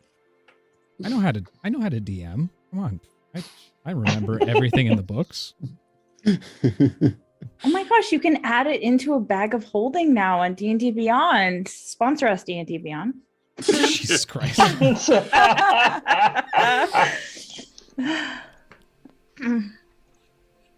All right. I mean, all right. Got a little stuck in that one. So, any other stops you'd like to make before you go? Don't Maybe even the ask bathroom. that question. Yeah, fair. fair. Yeah, no. Actually, I would just like to note, if I see that image from my vision from last week, would you just let me know? My wild magic vision where I saw the mountain The top, mountain. Right. Right. everything. Okay. From what you've seen so far, definitely not. Right. All right. So, as you begin to ascend up the steep mountainside, back and forth you climb up narrow passages along a small set of stairs, some crumbling a little bit under the weight of your feet. The higher you climb, the more difficult it is to traverse as snow and sleet now cover the entire landscape. The now snow-capped mountaintops force caution with each step that you take. Pavo, from what you can recall, the trip to the monastery should only take an hour or so. However, the harsh elements have slowed your progress to a near standstill. As you watch the sun travel across the sky, life resembles more of a painting with how slow you're traveling at this point. After 3 hours of walking, you find yourselves about 3/4 of the way up the mountain trail. The temperatures have dropped substantially with ice now on the tips of your hair. The wind at this altitude has also significantly picked up, kicking up the powdery snow all around you, making it difficult to see the next step in front of you. The sound of the howling winds deafen you, save for the crunches of the nearby snow underneath your companion's feet. From the back of the pack, you hear Rayner call out, "Hey! We've been walking for a while now. About time we maybe take a quick break. Maybe strategize a little bit about what the hell we're going to do when we get to the top up there." What you got for us? Well, Have you been up there yet? myself, no. No, I have not. But What have you heard? I have something that maybe might be the best to speak inside of somewhere, I don't know, warm. And as you look back at him, he's wrapped kind of a little bit in his cloak. Even the ring is causing some bit of temperature droppage. There's a ledge right up there. Maybe we can kind of make camp for a minute up there. Sure, why not? We're not in a rush.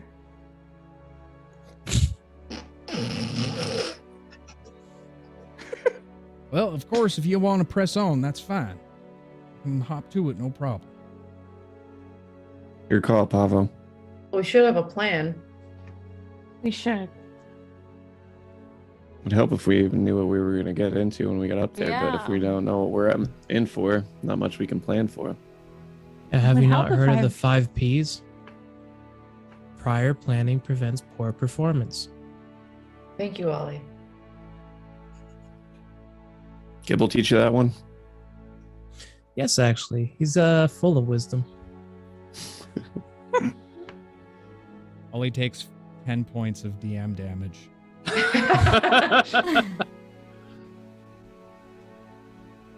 Fine. Guys, is a ring working for you? Yeah, just not used to these cold temperatures. A little different down south. No, I think we forgot to attune to it. Mine doesn't work.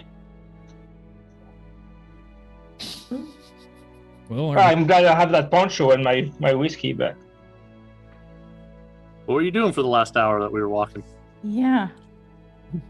drinking. I cannot walk and attune at the same time. God. Sure you can. Can't walk and talk. I can't walk and attune at the same time.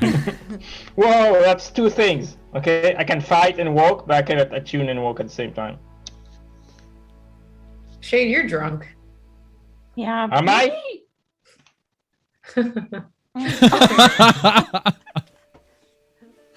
I'm good. Shade? Hey, Shade, can I have some of that? Sure. Do you really think it's best to be under the Just- influence of alcohol before we enter a potential combat situation? Come on, Shade? Pavo, you have no idea what the influence of alcohol does to you. Does Yeah, I Shade know what give me the alcohol bottle? can do to you. Did you give me the bottle? No, I pour you a glass. What? You have a cup? glass? Get a dude to a ring, but you have a freaking glass on you? No. No, Can I have no. the bottle? No. Why? I want to drink straight from the bottle, just like you. Precious. What the hell is happening? Really? Shade, you know liquor just actually thins your blood and is more dangerous in this situation, right? Hey, when did Lucy get a medical degree? Okay, you're a hell's doctor, happening? Lucy? Damn. I read it Madison taught him. Mhm. Oh boy. Really? You're not going to give me the bottle, Shade? No. Please? Why not? Look, if we're gonna stop, let's stop. This isn't exactly planning. Mm-hmm. Mm-hmm. Because I don't trust you. Why not? All right, You move the called- fuck out of my way. And Rayner just kind of pushes past you. He, We're you know, walking and talking. It's fine. yeah, no, you're not. Okay. Listen, if Shade can't wear a ring and walk at the same time, as she or shit can't fucking have a discussion and walk at the same time. As you reach the edge of this ledge, it looks to be about 20 feet across. Rayner kind of motions everybody over to him a little bit closer. As he does, you make your way over, and he reaches into his satchel, pulling out a scroll. Pulling open the scroll, he begins to utter some incantations. As he finishes, the scroll seems to dissipate into little flecks of almost ash as it breaks apart, falling down on the ground. Not but a moment later, a yellowish bit of arcane light seems to crest just over top of his head, about 5 feet high above where his head is. It slowly starts to leak down around you, creating a ring, expanding ever so often as it slowly encompasses you inside this area. You see a little bit of a waver as it passes down past your vision, almost like you're staring into a pool of water that just had a stone or a pebble dropped into it, creating that bit of a wavy effect to it. As it finally rests down on the ground all around you, you immediately take note of the difference in the temperature and the environment that you now stand within. The wind is all but gone. You can't hear the howling anymore. And as the temperature slowly starts to rise back up, finding a little bit of a just less than room temperature, Rayner begins to pull out a bedroll from his sack, throwing it on the ground and taking a seat. Ooh, my dogs are barking, and starts taking off the boots that he's wearing. Sparkles, you got the magics in you. Can you make a campfire or something? I think so. I think so. I mean, I could just use a firebolt if you want to stand back. I have a tinderbox. Maybe just let Shortstop take care of this one. You Okay. got wood? Right.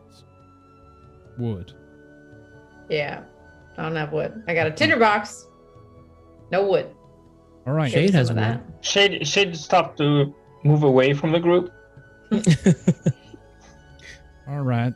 So maybe no fire. That's fine. It's warm enough. Oh, I got it. And I'll take out my torch and I'll stick it into the ground. He looks over at you, tired and disappointed. What the hell are we going to do with a torch in the middle of here? It's I a can fire, fireball isn't it? I can firebolt it. We have to light it, Lucy. Oh my gosh, and I take my tinderbox out and I light the torch. It's room temperature. We don't need a fire. What is the plan? Yeah. Well, from what I've heard, there's a platoon of frozen monks up there in the training grounds as soon as you hit the monastery. They're all ice solid like that of statues. Now, no one else has been inside from the intel that I've been able to gather, but from what I've heard, there's a meditation room kind of as soon as you get past the front entrance. I guess what you monks would call the welcoming room, or shit, I don't know what you monks call it. Upper floors are the dining, monks' quarters. Don't think there's anything too impressive up there. Does that sound about right to you, Pavo? Correct. So the question becomes is where do you hide all your treasures? That's your plan? You want to just know where the treasures are? Because Listen, that's where they'll be. if that's dude. what they're looking for, then yeah, I'm assuming that's where they're probably going to be.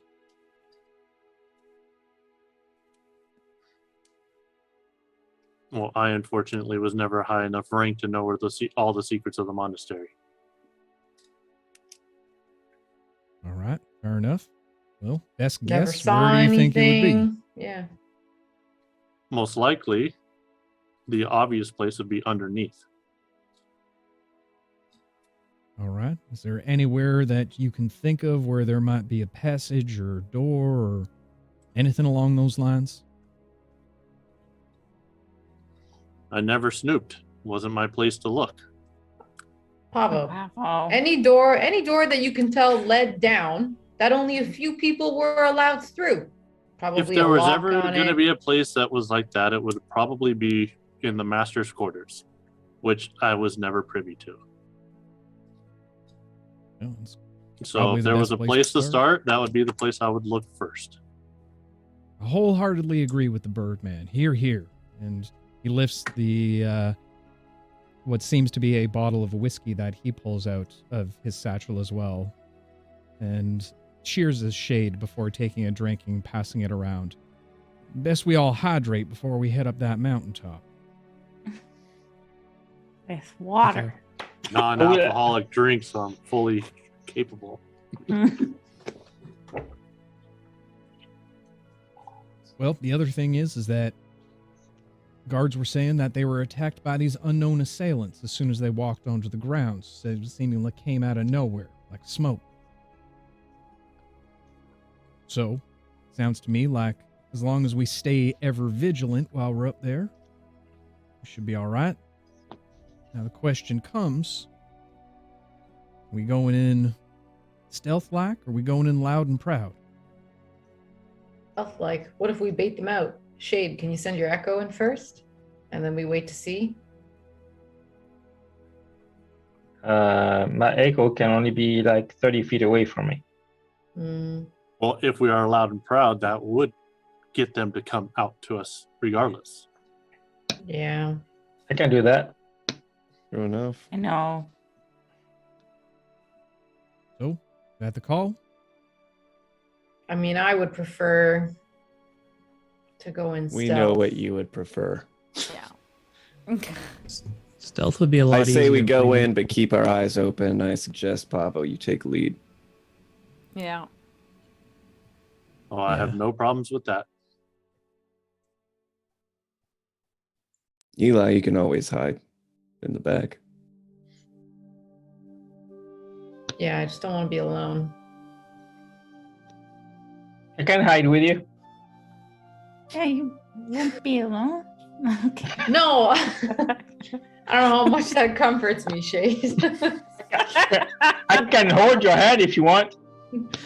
No, I meant I don't want anyone creeping up on me. Aren't you the one creeping up on people? That's what I'm trying. That's what I'm trying to do. But if I don't But know be- where anybody is, Be better at it.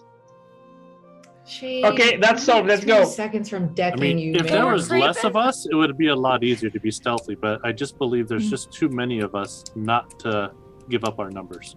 That's Well, fair. We can always split up.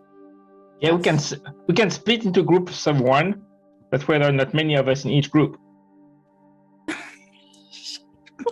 You are drunk as shit, Shade. Jesus Christ. I don't even know who that is. We're that many, but then we're that many.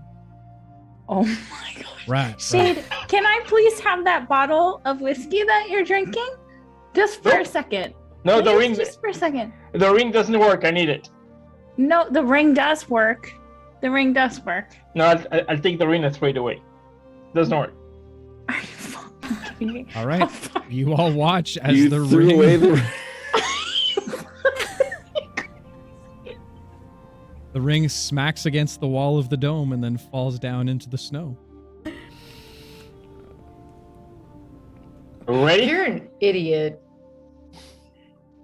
As Shade, that's not gonna work for you. Alara will go and pick up the ring and walk back over to him and say, put this on. You know why? Because if you go down, we have to save your ass. So you be part of the team and you take care of yourself. It's the least you can do. Put the damn ring on. I put my hand forward. Such a shit. Alara will begrudgingly put his fucking ring on.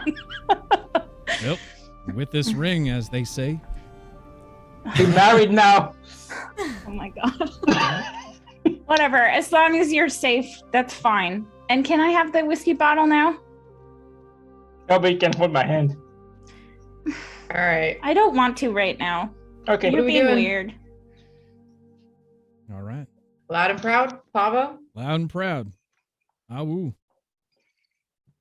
And with that, the dome begins to fade away.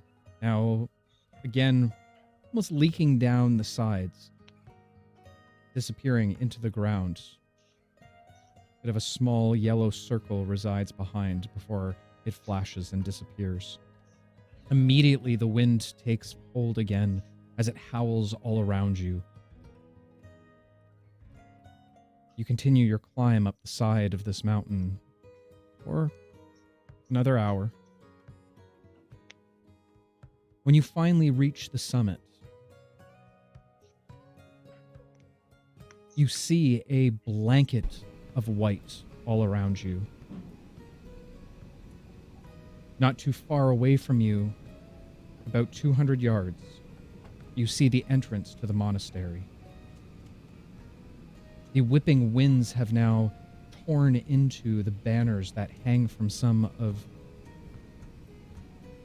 the large poles that rest outside.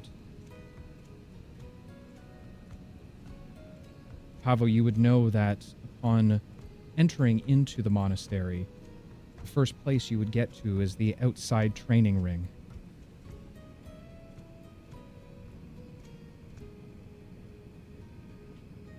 What would you all like to do? Can I look around for any smoke? Yeah, go ahead and make a perception check for me. And while she's doing that, I'd like to look down and see if there's any other footprints going towards the monastery in the snow. 17. 17. Ollie, you can make a perception check as well, at disadvantage. Oh, yeah, Because shoot. Your Oh. tummy is just... Ooh. Okay, 12. 12. Eli, you don't notice any smoke coming off, finding it odd that anyone living at this temperature in this climate would probably want a fire close by. Ollie, as you look around, you see no footprints. As you see the wisping snow easily disguising the tracks, almost covering yours as you walk. Shall we head into the inside? As well. After you. Cautiously walking towards the monastery, I'm going to keep an eye out to see if I can notice any movement as we're walking towards the monastery. Same. You don't see any movement outside of the monastery. However, as you approach the front gates, now wide open, you do get see your first glance of a number of ice statues from what you can see. They all wear the same robes that Pavo does. Their skin pale white, with what look like icicles pointed backwards against them, many of them in fighting stance with their weapons drawn, all facing the direction to the front gate. It's fucked up. I'm sorry, Pavo. Yeah, me too. Let's make sure we take care of the people who are responsible for this. Yep. Maybe there's a way to still save them. There better be. There has to be. Would I be able to go up and inspect for any signs of life? Are you advancing through the gates? Oh, shoot. I will Yeah. I will continue walking through the gate. I'll follow him, and once I'm through the gate, I will go to the first monk that I see and just kind of like touch him, just to make it that whole like it is real thing. It's not just my eyes deceiving me type deal. Touching the face of one of the brothers, without a doubt, you feel a slight squishiness of the skin, albeit frozen. It's freezing to the touch. snaps off. Oh, I'll kill you. As you Look all back at Trix has her tongue stuck against one of them. Oh my god, we're terrible people. Wow. Hey, Eli's the one that's at the right height, not me. If I see Trix stuck to a statue with her tongue, this is Wow. Pablo's last Jesus. episode. Oh my god. What? Oh. Oh, What? Eli's at the right height? What do you think we're licking here? Oh, Dear God. I don't know. Family-friendly channel. I'm muting all of you. Blow past that. Don't bring up blowing past anything right now, okay? Shit, I'm sorry. As you all... Okay, Pablo's definitely feeling the love from you guys right now. Let's go. Jesus Back, Christ. Let's get back on track, guys. Back on track. As you begin to make your way through these frozen bodies that stand like statues, you can see on the other side of the training grounds what looks like a small stone platform, circular. Two more of the ice statues standing on them. To the right of it, you see what looks to be a drinking well. The drinking well seems to be completely frozen over at this point. And sitting directly in the center of the well, eyes closed, you see a relatively bulky individual. A hood draped over his head, what looks like a bandana wrapped around his forehead, and a mask pulled up just above his nose. Heavy padded leather armor adorns his chest, his arms bare. He looks to sit in quiet meditation, not frozen like the rest, albeit skin almost as pale. Every so often, and you can see slight bit of mist come from his breathing. Pavo, this is not an individual that wears the robes of your monastery. Pavo, do you know who that is? I have no idea. Tell Roy. Your muscle. Turning red in anger. Oh, He's an angry bird. should we just yell out Talroy and see if he responds? I guess he would just respond to anything we yell out. Why don't we just kill him? He might not be bad. I don't know if it's him yet. I agree with Eli. God. No, we need to not just, let's find out who he is. Pavo doesn't know him. Are you Maybe lost? he can help. I yell out. The individual does not move in any way, shape, or form, but you hear a little bit of a giggling. Oh, we lost! What's so funny, asshole? Oh, everything is funny from here. Directly beside him, perched now, a figure comes into view. You see a much smaller female. She already has a long scimitar out, as she seems to be picking her teeth with the end of it. She smiles maniacally at you all, still twisting the blade, and as she does, you see a bit of blood drawn from her gum slowly start to trickle down the edge of the blade, almost freezing as it makes its way down. Careful. She pulls it away. Well, that got it. We haven't seen a lot of living people up here lately. This is a surprise. Are you saying that all these people are dead? Maybe. What are you doing in my monastery? How surprising.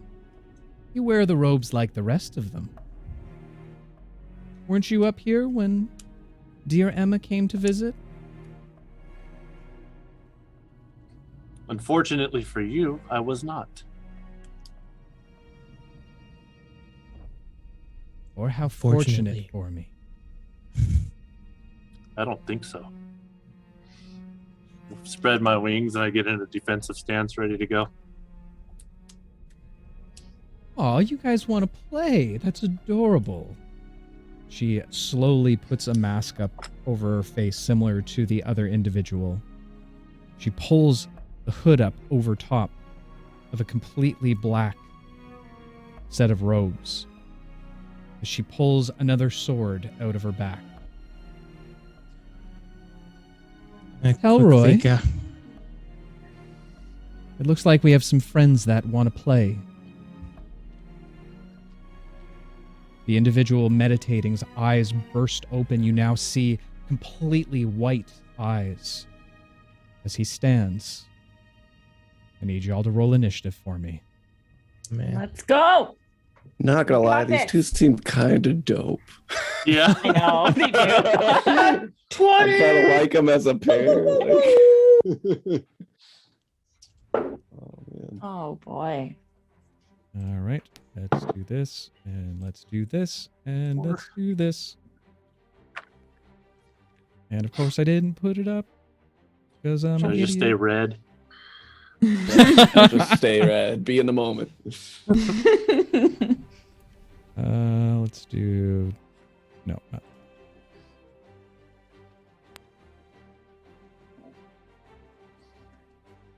Sure.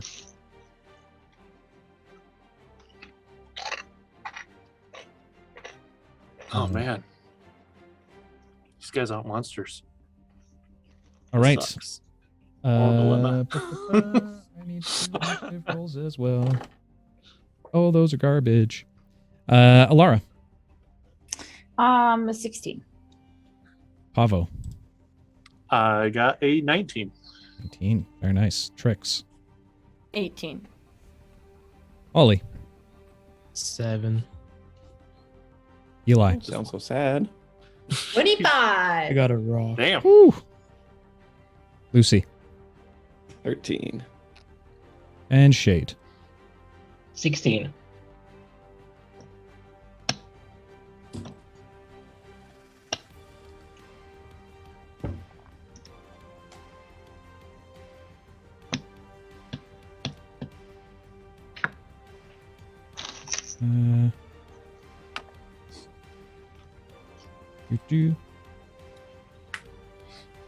All right. So as the warrior stands and the other individual begins to don her weapons, Eli is the first to break out into combat, and I need to get you guys over into the combat thing. Good hell. That would probably help. I wouldn't mind. That, While you're doing that, how high is the ceiling again? there is no ceiling here. Oh, it is the open courtyard. All right. The canopy is thick. There's no Oh. canopy here. Fuck that canopy. All right. No one hit the frozen people. Yeah, so be careful with your area blasts, please. Oh man, that's true. It's almost like I did it on purpose.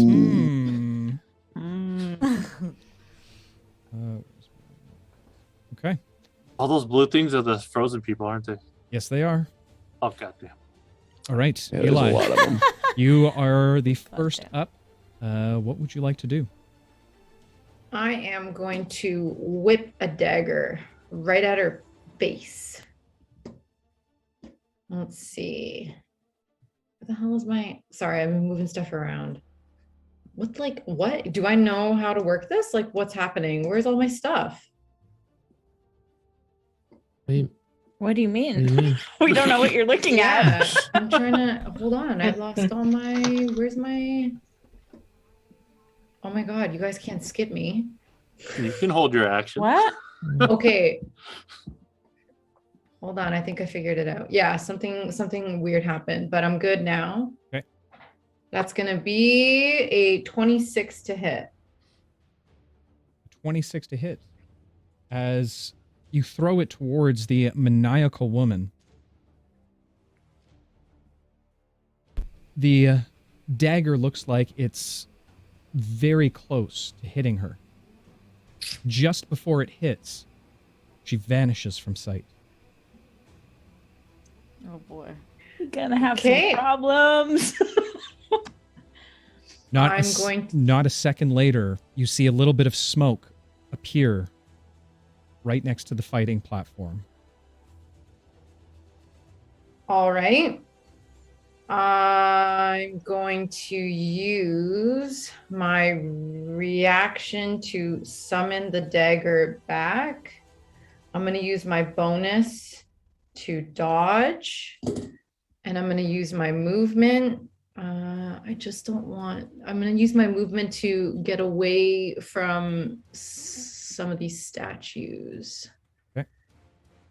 Maybe over here somewhere, just a little bit. Okay. Then I'm done. End turn.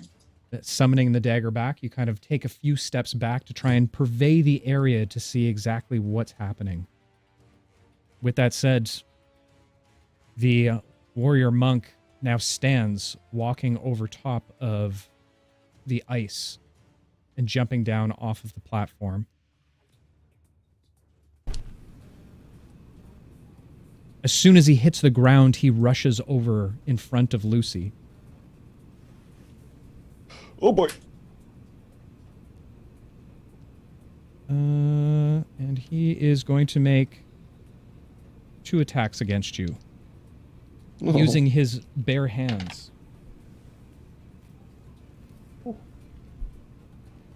First attack is going to be a 23 to hit. That hits. Reaction. Alara will put her hand out and reverse time and try and force a reroll. It always Worse turns goes into a worse. It's crit. going to be a nat 20. I know it always is. Every Yeah, no, time. that was a bad idea. That is going to be a 26 to hit now. It still hits just Okay. as much as it did before. As he begins to rapidly fire blows towards you, you take 6 points of bludgeoning damage, as well as 3 points of cold damage. So that cold damage is half rounded down, so you take 1. Okay. It's total of 7.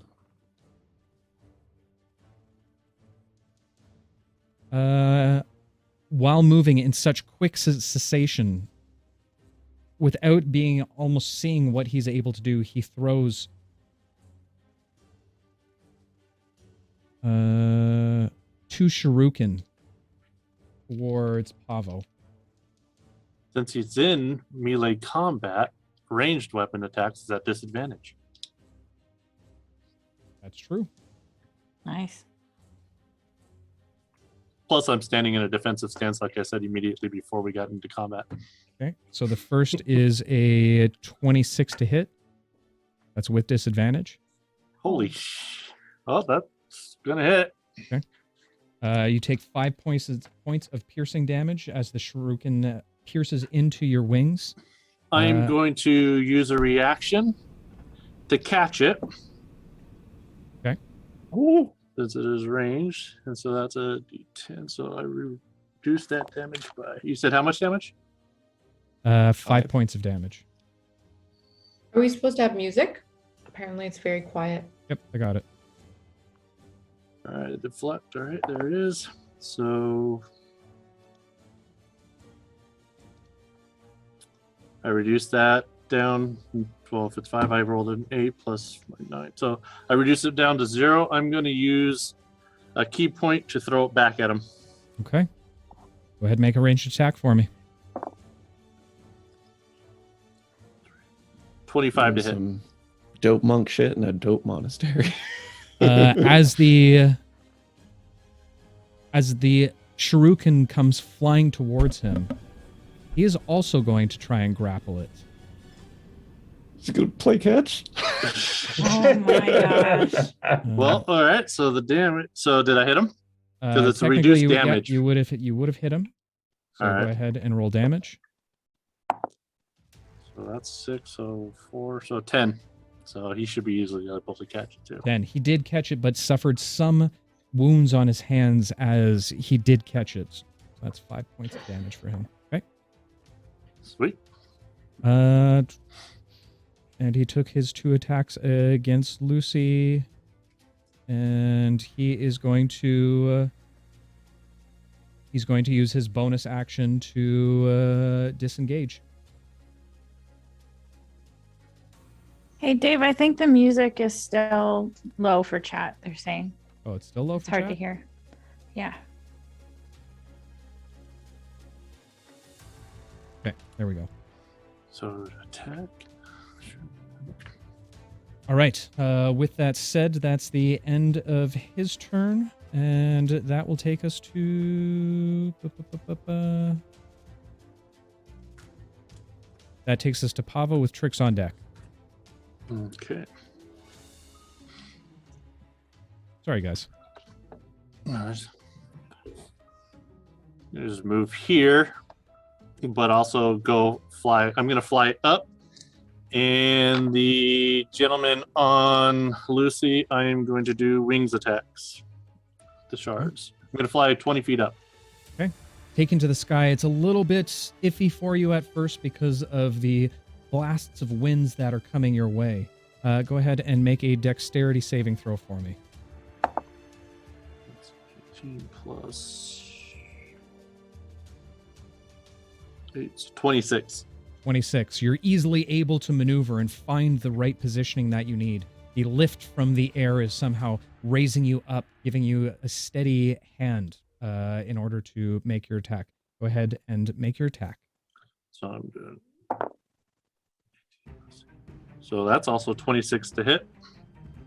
26. The shard-like daggers cascade down on top of this individual, hitting him directly in the shoulder and the back. Go ahead and roll damage for me. So that's 12 points. Okay. And I'm going to use my second attack with wings, sending another set of shards at him. Okay. 16. For 24 to hit. 24 absolutely hits. Turning red here because I'm really mad. Angry Pavo's angry. 4, 2, 4, 6. So that's for 8 more points. Okay. And I'll use my bonus action to throw another set of shards from the wings at him as well. Okay. Letting your wings kind of reload in the moment, you flex them back out, tossing them down towards. And that, my friend, is a natural 20. Ooh,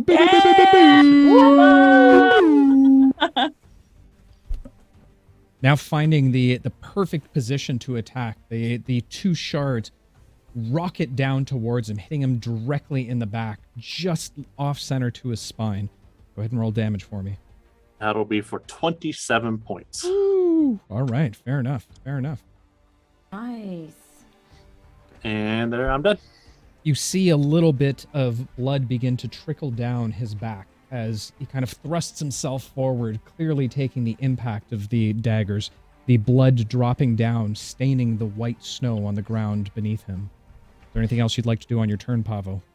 I've used all my actions. I'm good. I'm kind of a little smiling that I seem to hurt him a little bit. Fair enough. Trix, you're up. Shade, you're on deck. Dick. Okay, I'm gonna cast Thaumaturgy and to cause a tremor in the ground. Okay. Go ahead and roll a d20 for me. Can you cast it? Find out. Roll a straight d20 for me.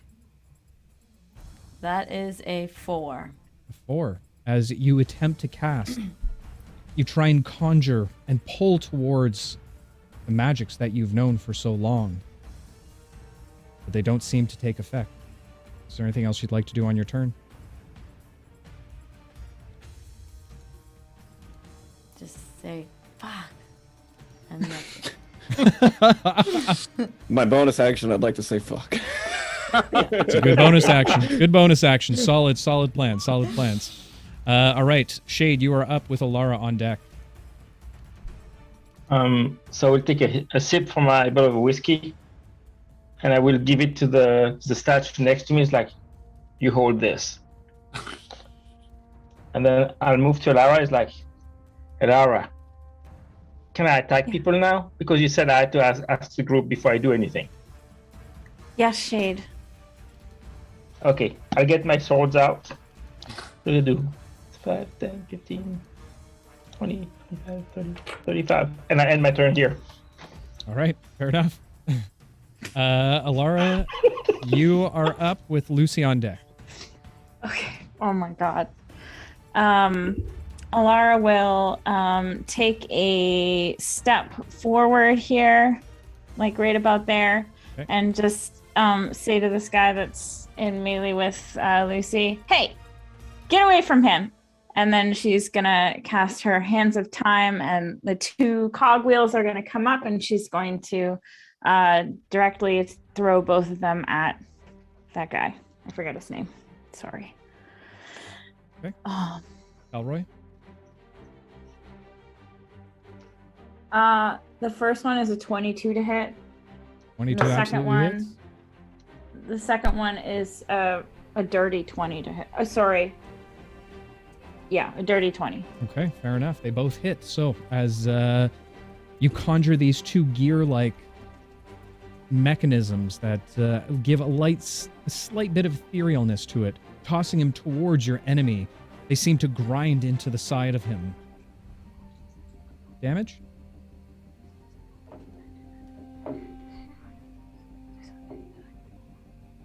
That's 32 points of force damage. And I will use a feat that I took back as a bonus action to, why not? I will try to telekinetically push him 5 feet backwards away from Lucy. So I need a strength saving throw, which is 8 plus my proficiency. What's our proficiency bonus at? Oh, it's plus 4. 4. 9, 10, 11, 12 plus my intelligence. So I need a strength save of 16. 16?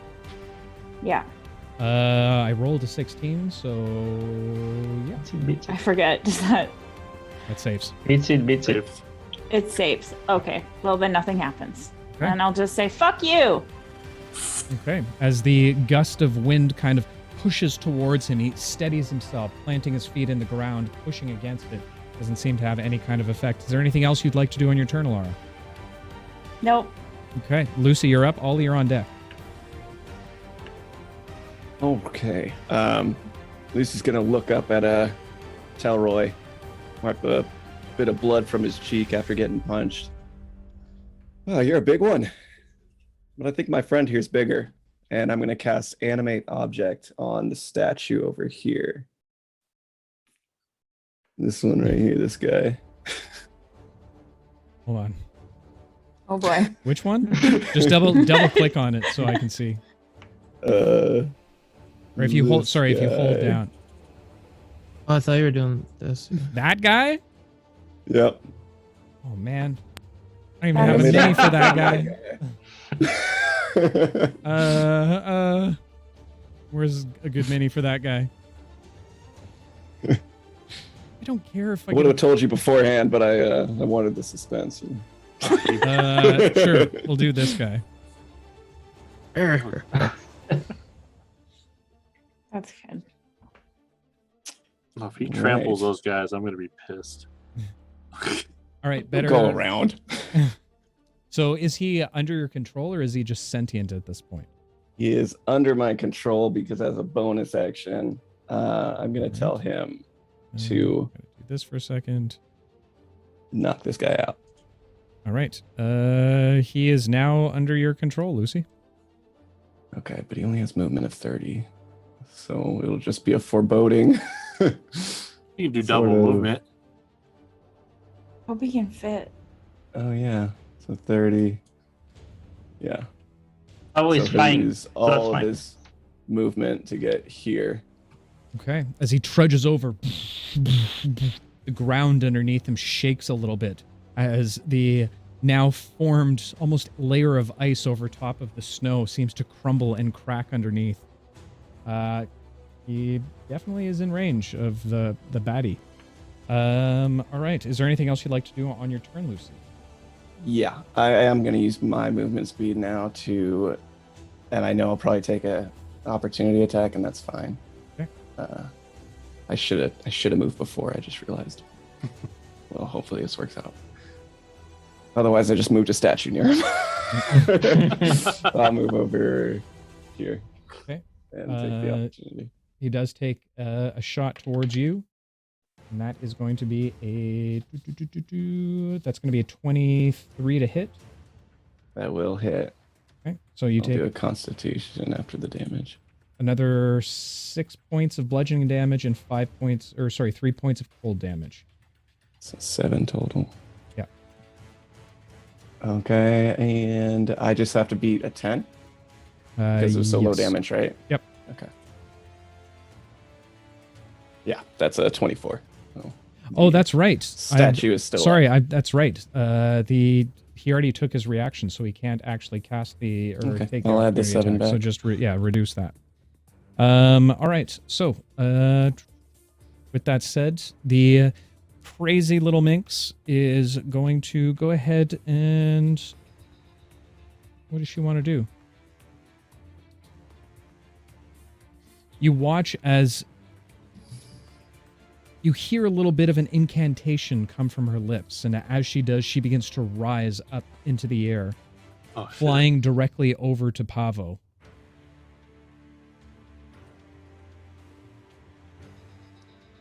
And I feel like some of those old movies where people were flying around punching each other. Yeah. I was hoping it was going to come to this. That is my action, and I don't have a bonus action that I can use. So she's just going to begin to make her way over to you, Pavo.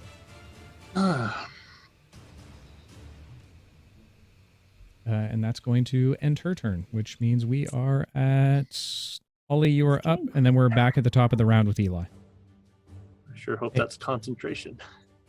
I'm going to move over here, and I'm going to grab my emblem from my chest, and I'll be like, by the grace of Gibble, grant me the power of the Heaven Smith. And then I'm going to like slightly float in a silhouette and then have all the golden wrappings go around me and turn into the golden Warforged. All right. So as the almost tiny little plates flip over on your skin, you watch as a golden sheen begins to crest over top of Ollie, now making him a solid man of gold. All right. And as my bonus action, I'm going to cast Spiritual Weapon at the 4th level. And I'm going to put it right beside, like to the north of this guy right here. Okay. There's your weapon. Whoop, that's a real big weapon. Yes. Yeah. Oh, yeah, it's not that big. Hammer time. All right. All right. And I'm going to Control attempt to of give that him as a well. smack with it. All right. Go ahead and give a ring ding ding. Does 17 hit? As the warhammer comes viciously down on the individual, he's been watching all of the things around him. Just before it's about to make contact, he moves out of the way slightly, very quick and nimble as it smashes down on the ground beside him. Is there anything else you'd like to do on your turn, Ollie? I don't. That's it. All right, fair enough. Eli, you're up. I am Pavo, you're on going deck. to whip my dagger at the warrior monk. Okay. That is going to be 19 to hit. That absolutely hits. Okay. That's going to be... Hold on, I'm going to write this down. 9 points piercing. Okay. 19 points sneak attack. Technically, you wouldn't have sneak attack right now. Is he not engaged? He is engaged, but not with one of your allies. The spiritual weapon isn't necessarily one of your allies, nor is the animated statue.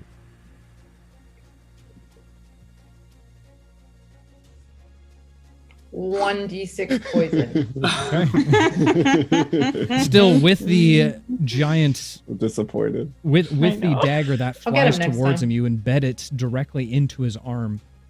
You can see him reach up to grab for it. As he tries to pull it out a little bit, it just seems embedded within where you had thrown. Another gush of blood splatters down directly on the snow below. I'm going to hit again. We'll all summon and then bonus action hit again. Okay. 26 to hit. Absolutely hits. Another 9 points piercing. Okay. 3 points poison. And I'm going to use my movement to take cover behind shade. Okay. And end of turn. All right, fair enough. You watch as the warrior monk now begins to move his body around similar to the stances that Pavos take, and as he does, you see a number of icy petals begin to swirl around his body, creating a protective layer all around him.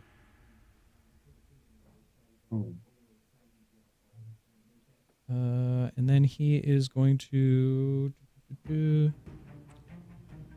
He's going to use a bonus action to disengage.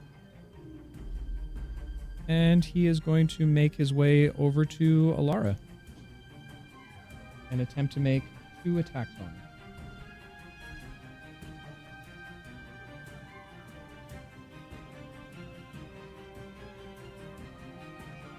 First is going to hit for a dirty 20. Well, that will hit. Second attack is going to hit for a natural 20. That will hit. As he runs over to you, you watch as two of the shurikens he pulls from his belt line. And as he does, he begins to rapidly punch against you. You take 6, 12, 18, 27. Boy.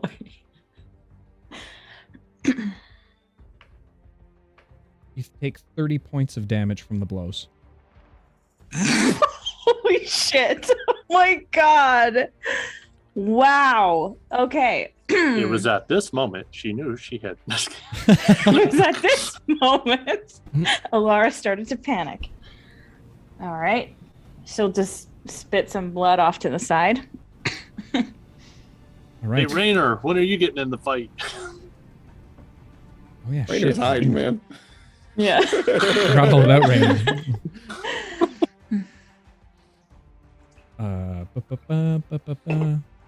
Where the hell did my Rayner go? Artwork for Rayner. It's okay. If you didn't plan for him to be in the fight, don't make it uneven. Just say he's hiding or something. It's fine. He's not getting He's the looking bounty. for treasure. Yeah, he definitely Yeah. wouldn't be hiding. Where the hell did he go? I had art for it.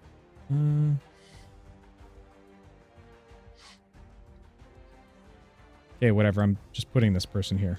Oh my god. Okay. Ooh, Rayner. Oh yeah, wow. Rayner looks pretty. Yeah, Rayner got super pretty all of a sudden.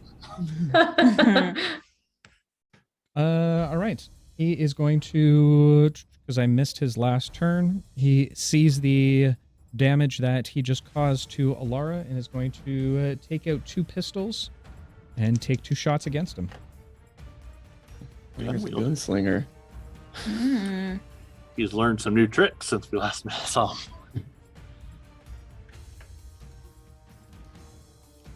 And the Say he was traveling a lot. the 2 attacks go wide as the monk dodges out of the way. However, it does hit the statue he's standing directly behind him. Okay, I do need to clarify something. I am assuming that the statue is considered huge for the purposes of things. Okay. Because that affects its AC, strength, HP, stuff like that. Well, definitely it would be 2x2 is a large. Huge is a 3x3. Okay, so it's large. Yeah. Okay. Its AC is 10. Well, I mean, you're saying it's hit it because of his miss, so never mind. Yeah. So that is 8 points of damage towards the statue. Okay. Got it. With that I have said, its HP up. while all of this is happening, Trix, you kind of try and reinvigorate yourself a little bit. Just give yourself a little bit of a pep talk. You, my friend, have been inspired. Amazing. Okay. And the Alara, the sound of the gunshots ringing out, hitting the statue, is music to your ears. You have been bardic inspired. Sure, why I not? reminded back her that of moment. fireworks. That's what it is. Yeah, Yes. reminded you of the fireworks. Okay. Amazing. All All right. right. With that said, that takes us to Pavo. You're up with Trix on deck. Pavo. All right. Seeing that I got a new friend up here, I'm going to turn my attentions to her and we're going to start engaging in aerial combat. I will start swinging some fists at her. All right. And so that would be a dirty 20. Dirty 20 does not hit. Ooh, She is so- she is quick and nimble and easy to evade your attacks. Okay, so that's my first attack. So I will keep swinging at her. Throw a second punch here. Well, Just imagining like Dragon Ball Z, like. Yeah, she's just like, Yeah. Well, if the first one didn't hit, then the second one definitely does not hit Okay. with a 17. As a bonus action, Screw it. Just go for it. Fury of blows, key point. Okay. 2 more attacks. Okay. So that would be a 21.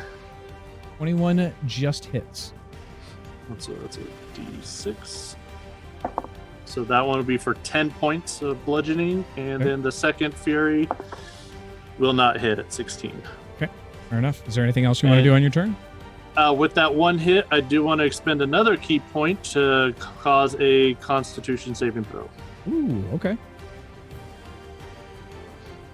So I that's can't imagine her constitution's too high. Constitution. She's small. 17.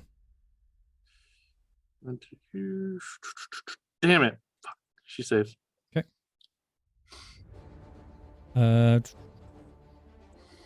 Anything else you want to do on your turn? Movement wise, I'm engaged. I'll just stay there. So I'll keep engaged with her and stay here. Okay, Tricks, you're up. Shade, you're on deck. All right. Well, since I'm feeling reinvigorated, I'm gonna try this one more time. Okay. At advantage. Shake that ground. All right. So go ahead and roll a d20 for me, this time with advantage. All right. Amazing. That was horrible. And that is 14. 14. The ground begins to rumble around all of the warrior and the area around him. He kind of takes notice of it, but stays focused on the battle. All right. That's all. Okay. Please tell me you're not trying to cause an avalanche. My God, tell me no. You take the building down. Oh my God. All right, I don't Shade, know how you're... much more Pavo can take. Well, it was... You cast Prestidigitation, did you not? I cast thaumaturgy. It was thaumaturgy. Or Thaumaturgy, yeah. Okay. Yeah. Okay. Shade, you're up. Alara, you're on deck.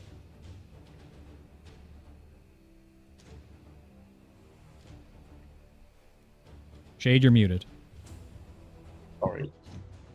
I will use my bonus action to hex the warrior. So some ooze will come out of my arm and just go around him.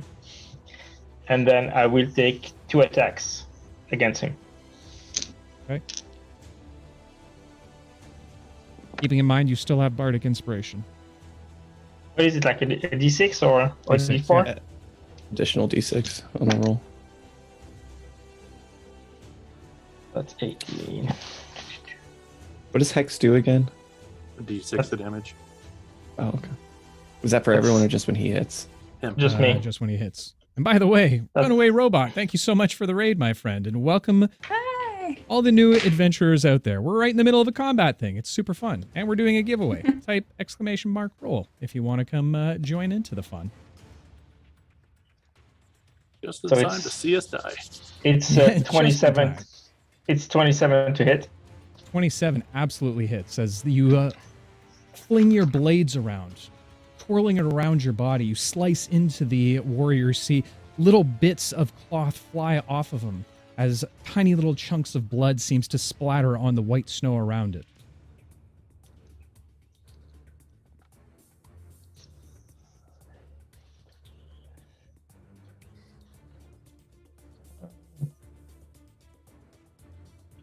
It's my damage. 18. 18 points.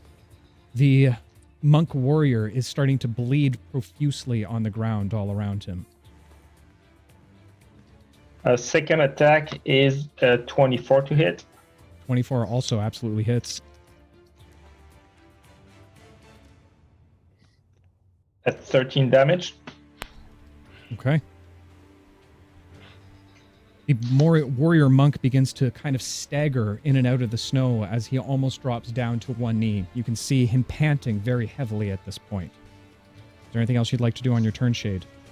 Yeah, I will action surge. I take another turn. Okay.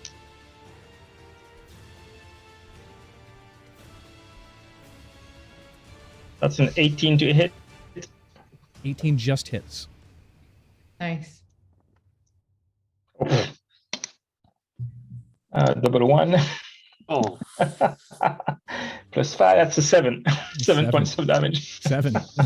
You get a couple more pot shots into him, causing a couple little more paper cut like slices against the warrior on his arms. Anything else you'd like to do on your turn? Yeah, I'm going to take my second attack. Okay. That's 26 to hit. 26 absolutely hits. And that's 13 points of damage again. Okay. As you continue to shred against this warrior monk, your blades moving through like butter as they shine and shimmer off the reflecting sun. Without any hesitation, you cut down the warrior monk as he falls to the ground in a pile of gore and blood directly at your feet. Nice.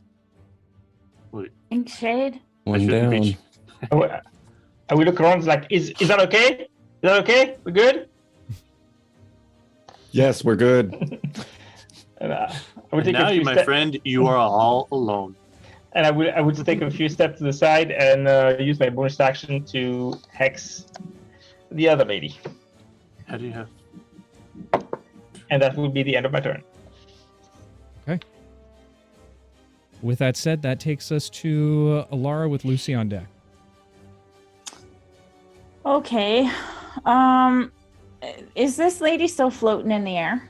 She is. She's about She 20 come feet into the air, engaged with Pavo in air-to-air combat. Air-to-air combat? Okay. That sounds good to me. Air-to-air combat. Sure, All why not? right. So, would you say that I could hit her from where I'm standing with 120 feet range? Yes, definitely. Okay. However, So- if it's a ranged attack, the statue might be blocking your view, so probably half Okay. covered at this point. Okay. If I move, say, like over here. Then you should be within range or be able to. Okay. Yeah. Okay. So I will then move around and I will then bring my hands together and I will sort of power up and I will cast Scorching Ray, but at the 4th level, which means that I will have 5 rays to shoot of fire. Okay. And all 5 I will shoot at her. Okay. So I'll just go through them to see if they hit first, and then These rolls So the brought to you first- by Crashburn 2, GF Powers, Foul, Cross the Streams, Crimson, and Epic Fumbles. Thank you so much, guys, for all of the love. I hope I do you well. The first is 22 to hit. 22 hits. Yep. Okay. So This, go ahead. can I just go? There's 5 of them, so can I just get through them all so I can roll damage while Okay. you're?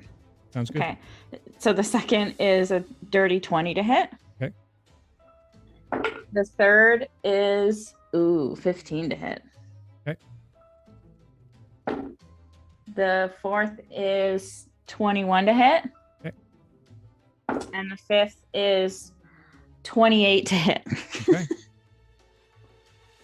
The scorching rays burst from your fingertips, each one popping off one of your individual fingers. As they fly towards the ground, they start galloping almost towards, like that of dolphins splashing out of the water.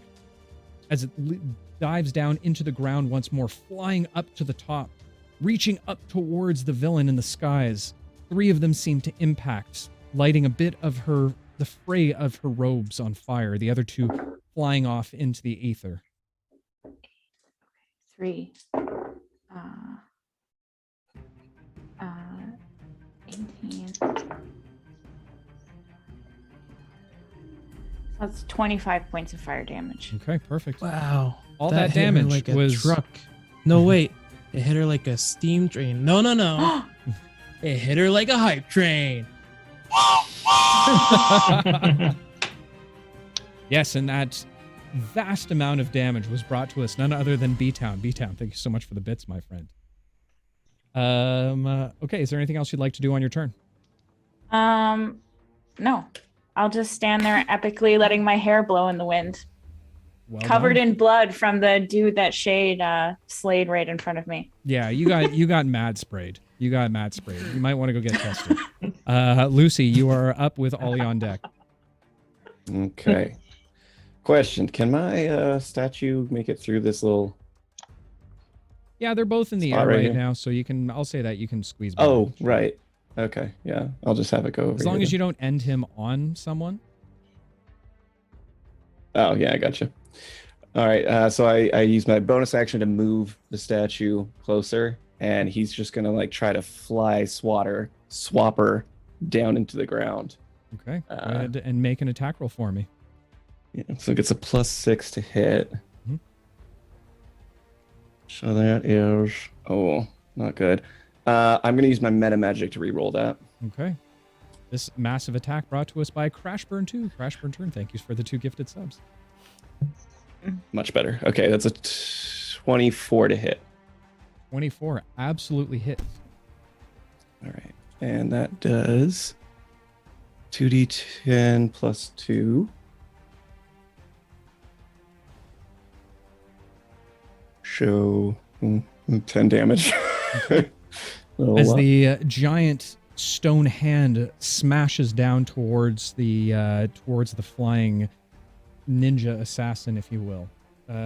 She tries to dodge out of the way a little bit as it comes down. It does hit her, more of a graze than anything else. While it doesn't kind of peg her down to the ground, it does make her wobble a little bit from the attack. All right, and then I'm gonna use my movement speed to go up just a little bit to get a clear sight. And then he's gonna reach out, and Greenest Energy is gonna like link between the two of them, and he's gonna cast Blight at 4th level. Ooh, okay. So I need a con save. All right. Sorry, my friend, that's a natural 20. Oh, okay. Well, that does half damage still. So 8d8. What does your blight look like? It's like a green mist. It kind of like chokes, you know. Ooh. Yep. So Cool. 35 divided Cool. by 2. So So Nice. 17. 18. 18, 17. 17. Together, 17 Lucy. round down. Good job. And As- that'll end my turn. As you cast the blight on the floating ninja assassin in front of you, there seems to be, when you ran over, a little bit of snow kicked up into your face. I need you to go ahead and roll a D100 for me. Oh my god! Right now? Really? Right now? Oh. 48. 48. And I guess I'll roll my d20. Every As you time. Sometimes let it's the out kittens. a massive sneeze, a bit of mucus sprays out just from the cold all around you. As it does, it begins to morph in color, in shape, and size as a large, colorful, pinkish purple unicorn all of a sudden the evaporates unicorn. in front of you. How's it going, buddy? It's been a while. Holy shit, what's happening here? I don't even remember what your name is, but this is not the time, man. All right. Well, If you want to help, I can help. Can you I fight? can help. Hop on the back. Let's go. okay.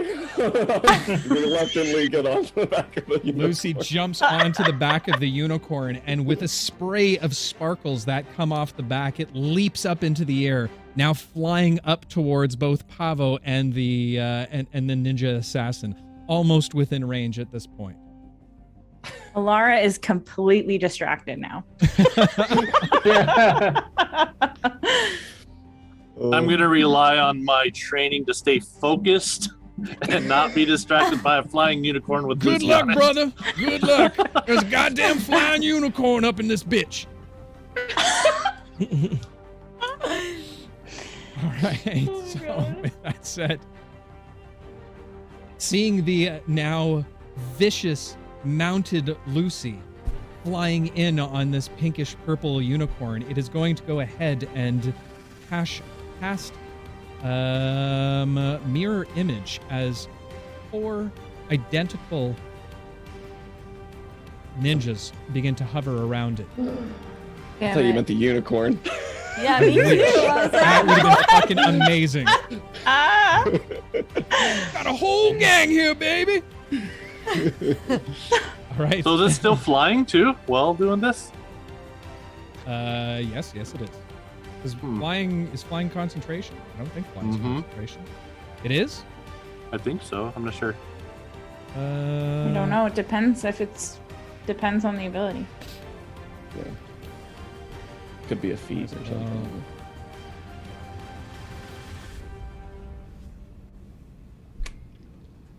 It is concentration. Okay, fair enough. So she is going to slowly float back to the ground.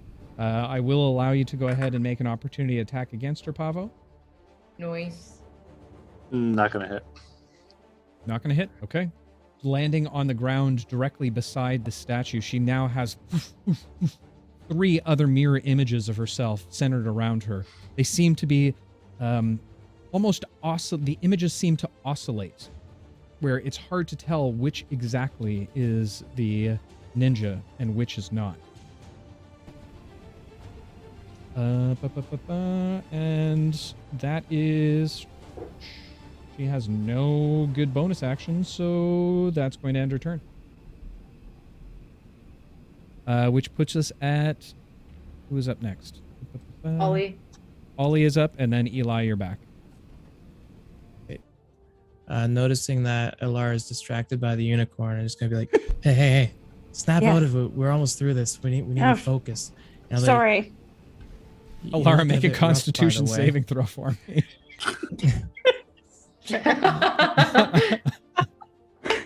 Oh my god, no way. That's a 10. Ollie, you try with all of your might to shake Alara out, but her eyes are just pure fucking anime at this point in time, staring up at this colorful pinkish purple unicorn that Lucy is flying on the back of. Alright, well, I'm just gonna be like, you took a bit of damage, so here, and I'll cast Cure Wounds on her. Oh, thank you. Oh. That's 22 health.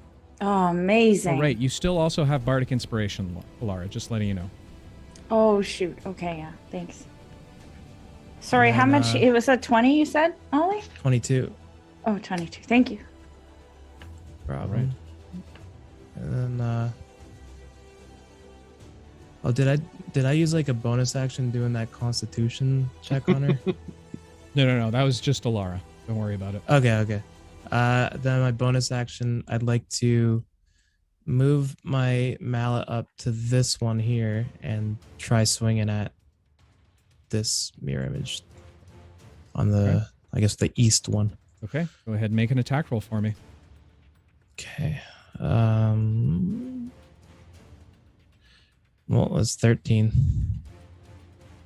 13, you swing at what you believe is the correct image, but is able. They all seem to, in sequence, dodge out of the way of your attack. All right, and that's it. Okay, perfect. Welcome, Raiders! Oh my gosh, welcome, hi. Raiders. We are just in the middle of combat at the moment, with one of our sorcerers flying on a pink unicorn that he just sneezed at. Welcome to Careful Cantrip. Nothing out of the ordinary. No big deal. All right. With that said, Rayner is going to look and shake his head, now staring at this strange scene that he sees. A giant towering statue that Lucy has brought to life, who is now riding on top of this flying unicorn. He gives his head a little bit of a shake and says to himself, God damn it, I gotta stop drinking so much. As he rushes forwards, he is going to actually rush over to one of the statues and is going to try and take a medicine check on this one, which he fails. He's attempting to try and see if he can defrost some of the frozen monks. Yeah, that's pretty much all he's doing right now. Yes, afraid not. The unicorn is also an alcoholic. With that said, that takes us back to the top of the round. Eli, you are up with, I believe, that guy's Pavo. dead. Pavo's on deck. Yep. Eli is going to move a little bit closer. So 5, 10, 15, 20, 25. And then he's going to attack this image with by throwing his dagger. That is going to be 14 to hit. 14. Again, the images seem to waver and oscillate a little bit, making it difficult for you to pinpoint which is the exact assassin that you're looking for. The dagger flies through the center of them. I'm going to summon the dagger back with my reaction and use my bonus action to hit again. I really want to kill her. Like, he's like, look, he's furious. He like wants a piece so badly. Okay, let's see. Damn, all right. 25 to hit. What'd she do to you? Yeah, seriously. So she looks like she's a rogue, so I want to kill her. Okay. 25. Go ahead and roll damage for me. A lot of magic for a rogue there. Arcane trickster, no? That's what I assumed. This bitch? No, she's something else. Okay. I assume Bladeseeker. 15 points. Pavo Piercing. gets the win. As 18 points. Do I get sneak attack or no? You do get sneak attack. Yeah. 18 points sneak attack. Get him. Get him. 2 Poison? points poison. Okay. You want me to total that for you? No, that's more than enough. As the one of the visions disappear. Oh, damn it. Oh my. Oh. She was so excited too. I know. yes. I was waiting for it. Kill her. Yeah, Eli, good job. Shut up, Oh, drunkie. I'm gonna give him this. Oh, that's great. All right. Anything else you turn? want to do on your turn? End of No, turn. that's Perfect. it. That's Pavo, me. you That's are end of up. What turn. would you like to do, my friend?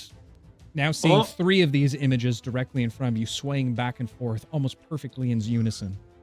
All right, I'm going to use my wing attacks then, since I'll stay in the air to the one literally right in front of me or Okay. below me. All right. Spreading out your wings, you see a little bit of a glimmer off the silvery wings as he thrusts them forward, sending 2 of the shards, kind of like silver or steel daggers that seem to cascade down towards the enemy. Go ahead and make an attack roll for me. First one is an 18. 18. The 3 images are easily able to dodge out of the way of it. Then I'm going to flick my other wing, do another shard attack.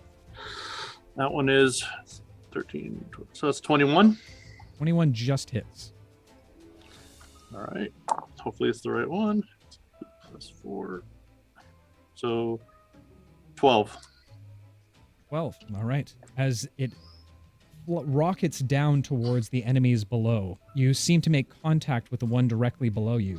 Soon as the dagger penetrates through the top of her head, the image vanishes.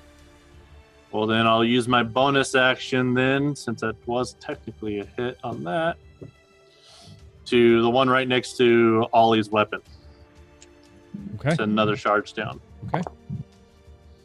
That'll be a 22 to hit. 22 absolutely hits. Go ahead and roll damage. 16. 16. The final vision vanishes, leaving only the one. Oh, thank God. And movement, I'll just fly above her right over here. Okay, you're going to poop on her? If I have to. Okay. you poop on her. I'm releasing the flap. You get that poop. Go. Get that poop flap. All right. Oh my I God. take out my notebook and I start studying how he's doing it. And it was at this moment that Ollie was potty trained. Trix, you are up. Shade, you're on deck. All right, I'm gonna move over here, and I'm no, over here. Yep. And I'm gonna throw my 2 daggers at her. All right. Yeah, you are perfectly within range. Go ahead and release your daggers. Go ahead and make 2 ranged attacks for me. All right, that is 21 and 12 to hit. The first, she's easily able to avoid and dodge out of the way, even now staring up at Pavo as he... Well, we won't tell him what Pavo's doing. The second, though, she is not paying attention to, as it clips her directly in the shoulder. You hear her give off a little bit of a grunt as she grabs onto her arm. More blood now trickling out onto the snow. Go ahead and roll damage for me on that one. That is just a 4. Just a 4. Well, a 4 will get her pretty bloody at this point. Nice. All right. All right, that's it. Ooh, so Shade is up. Alara, you're on deck. Are you gonna get to kill both of them? I'm I so will get- jealous. Get a life, Eli. Damn it.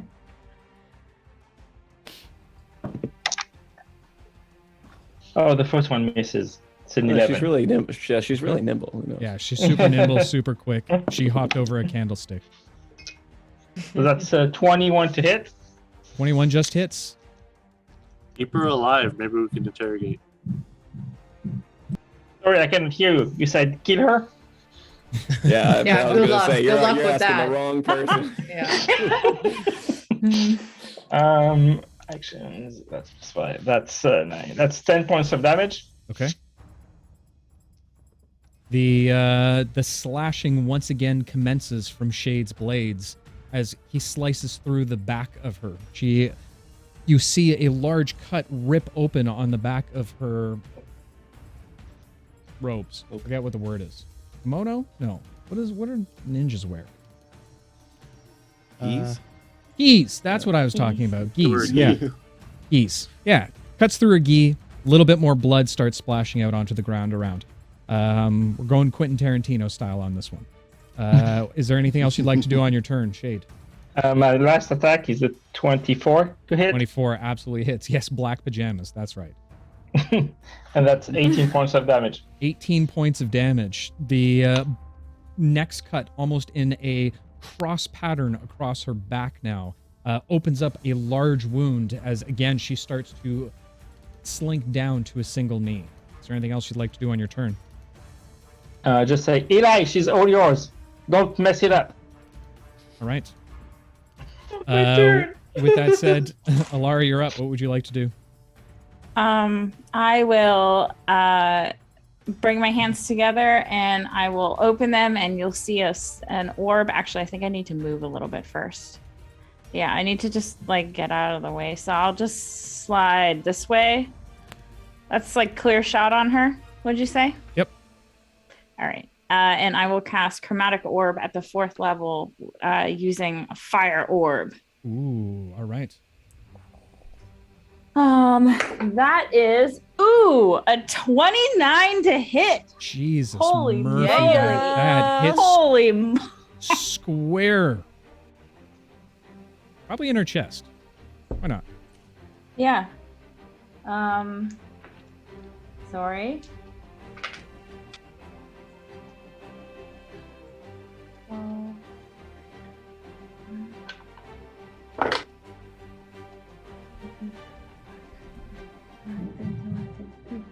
33 points of fire damage. 33 points of fire damage. Yeah, I cast it at 4th level. We're having barbecue. I guess that concludes negotiations. As you roll your hands around, the orb seeming taking form, thrusting it towards the enemy. She sees it as it comes barreling towards her, this flaming ball, almost like a meteor rocketing from the sky. As it begins to approach, her eyes go wide. And Alara, I'd like you to tell us the tale of how you vanquished your mightiest foe.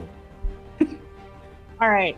Well, Alara, in casting her spell with a special flare, she will manage to find a way to spin into it to make her dress sparkle as she's bringing her hands together. And as she flings the fireball out, her hair will blow dramatically in the wind. And her eyes will darken and the fireball hits her square in the chest, lighting her completely on fire. And Right. Alara just stands there and watches. All right. So as Sailor Moon suddenly appears on the battlefield, swirling around almost like a curveball, tossing it towards your enemy. It hits her directly in the chest. You see a blast of flame cascade over top of her. She starts screaming, running in spot as the flames completely envelop over top of her. She makes it about 10 feet out of the way before the screams turn to gurgles. And she falls into the snow. You hear a tss as the fire finally goes out. Not so funny anymore, is it? Larry, you're so mean. That was Eli's kill. That's okay. Sorry. As I'm sorry. Land the unicorn immediately and get off, by the way. I would like to say hi to the unicorn because I remember making friends with the unicorn. As the unicorn begins to slowly descend to the ground, he kind of whispers to himself, "God damn, y'all are fucking weird." As it finally clops down on the ground, it looks over to Alara. "Oh, hey, Alara, how you doing?" And kind of raises a hoof slightly, tossing Lucy off, letting him fall onto his backside from it. "I'm so glad to see you again." Lucy, Hi. is it possible to put the statue back where it belongs? Already on it. You just see him like with his like finger up, just like pointing. The statue before it walks away just gives back to the yeah. as it's walking back, it gives a little bit of a and then slowly kind of paces back over to the resting statue pedestal that it was sitting Lucy, on. just And change I'll the make sure pose. it's in Change the I'll pose. make sure it's in the same position. I That it was in appreciate when that. Thank you. Well, there's a bullet hole in it now, but you got him to thank for that. Hmm. I'll point over at our friend whose name I totally remember. Rayner? Rayner. That's Yeah. the one. Many apologies there, Pavo. Didn't mean to hit him with my best shot, but looks like I did. All right. So with that said, that concludes combat. And as you look onward towards the entrance of the dark opening to the monastery, that, my friends, is going to be a story for another evening. No. Before we end, I go back to get my whiskey bottle of the statue. Oh my It's God. very important. Fair enough. Yeah, you got to make sure that the alcoholic has his whiskey. Fantastic. Mhm. Send the bees, or Ace and the Bees. Welcome, my friend. Glad you can join us. So, with that said, we are going to quickly do our last giveaway before we do a little bit of rating tonight. With that said, if you haven't already joined, use the command !roll. Make sure that you are following in order to be entered into win. I will give you guys a brief moment to take care of all of the things if you'd like. Why don't we tell them what we're giving away? Oh yeah, we're giving away one of these Yeah. bad boys. A beautiful from our beautiful sponsors, the Mithril Armory. This is their Tin 20. Basically, if you want to be both a D&D player and Gambit at the exact same time, this is how you do it. You can literally kill your enemies and throw natural 20s at the same time. So just saying. Also, Just do not kill your trying to enemies sell with the giveaway. Yeah. Also, full disclaimer: we do not promote killing your enemies in real life. Yeah.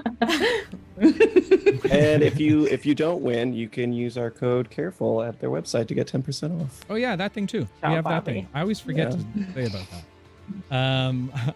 But yes, unless they deserve us, afraid not. You're exactly right. All right, so Jesus. a couple more minutes. Oh, you're not. Also, I'll remind everybody that next week, because of all the cool things that happened this week for us, we are doing a very, very special giveaway next week. It is going to be character related and not necessarily any of the characters on the show. So you'll definitely want to come check that out. As well, we have our big game show that's premiering this Thursday night. Actually, let's go ahead and take that back over to here so I can do the promo for it again quickly.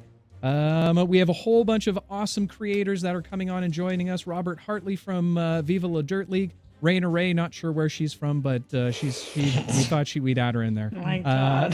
Mendari, aka Fade, a wonderful world builder. Paul Dirtle from Hops and Dragons. Dead Aussie Gamer, aka Michael. AJ Winters, a phenomenal voice actress. Chris Hislop from Roll20 or Roll Together RPG, and finally the wonderful DM Shanks. We are going to be playing Fungeon Feud, which, yes, if you can already guess it, it is Family Feud D&D style. That's happening at 8 o'clock Eastern Standard Time, right here on this channel on Twitch. You should come check it out because it is going to be, it's going to be chaos. It's going to be some fun. It's going to be some fun. But with that said, we're going to go ahead and give our final giveaway for the evening. Drum roll, please.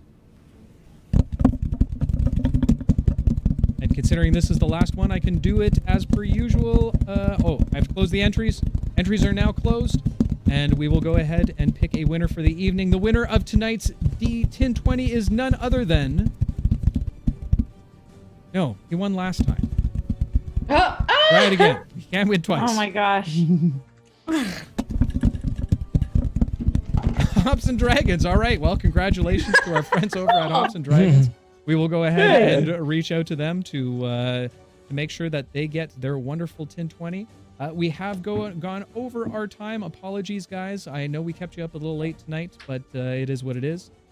Make sure to join us tomorrow for our art building screen. Hops is still here. Of course he is. Hops, congratulations, my friend. You are the winner of the 1020. Congratulations. I'll reach out to you on Discord to get all of that done up. So, with that said, we are going to go ahead and raid our friends over at Dice Cream Sandwich because they seem like a whole bunch of group of fun people over there. Yeah. But before we do, hang on. Never mind. I'll just turn this down a little bit. Before we go, as always, to all the adventurers out there,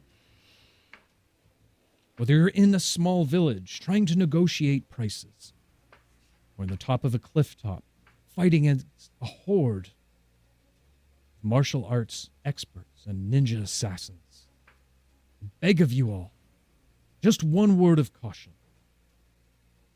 Be careful out there. You can trip. We'll see y'all in the next one, guys. Take care. Bye. Bye. Bye. I love you the most.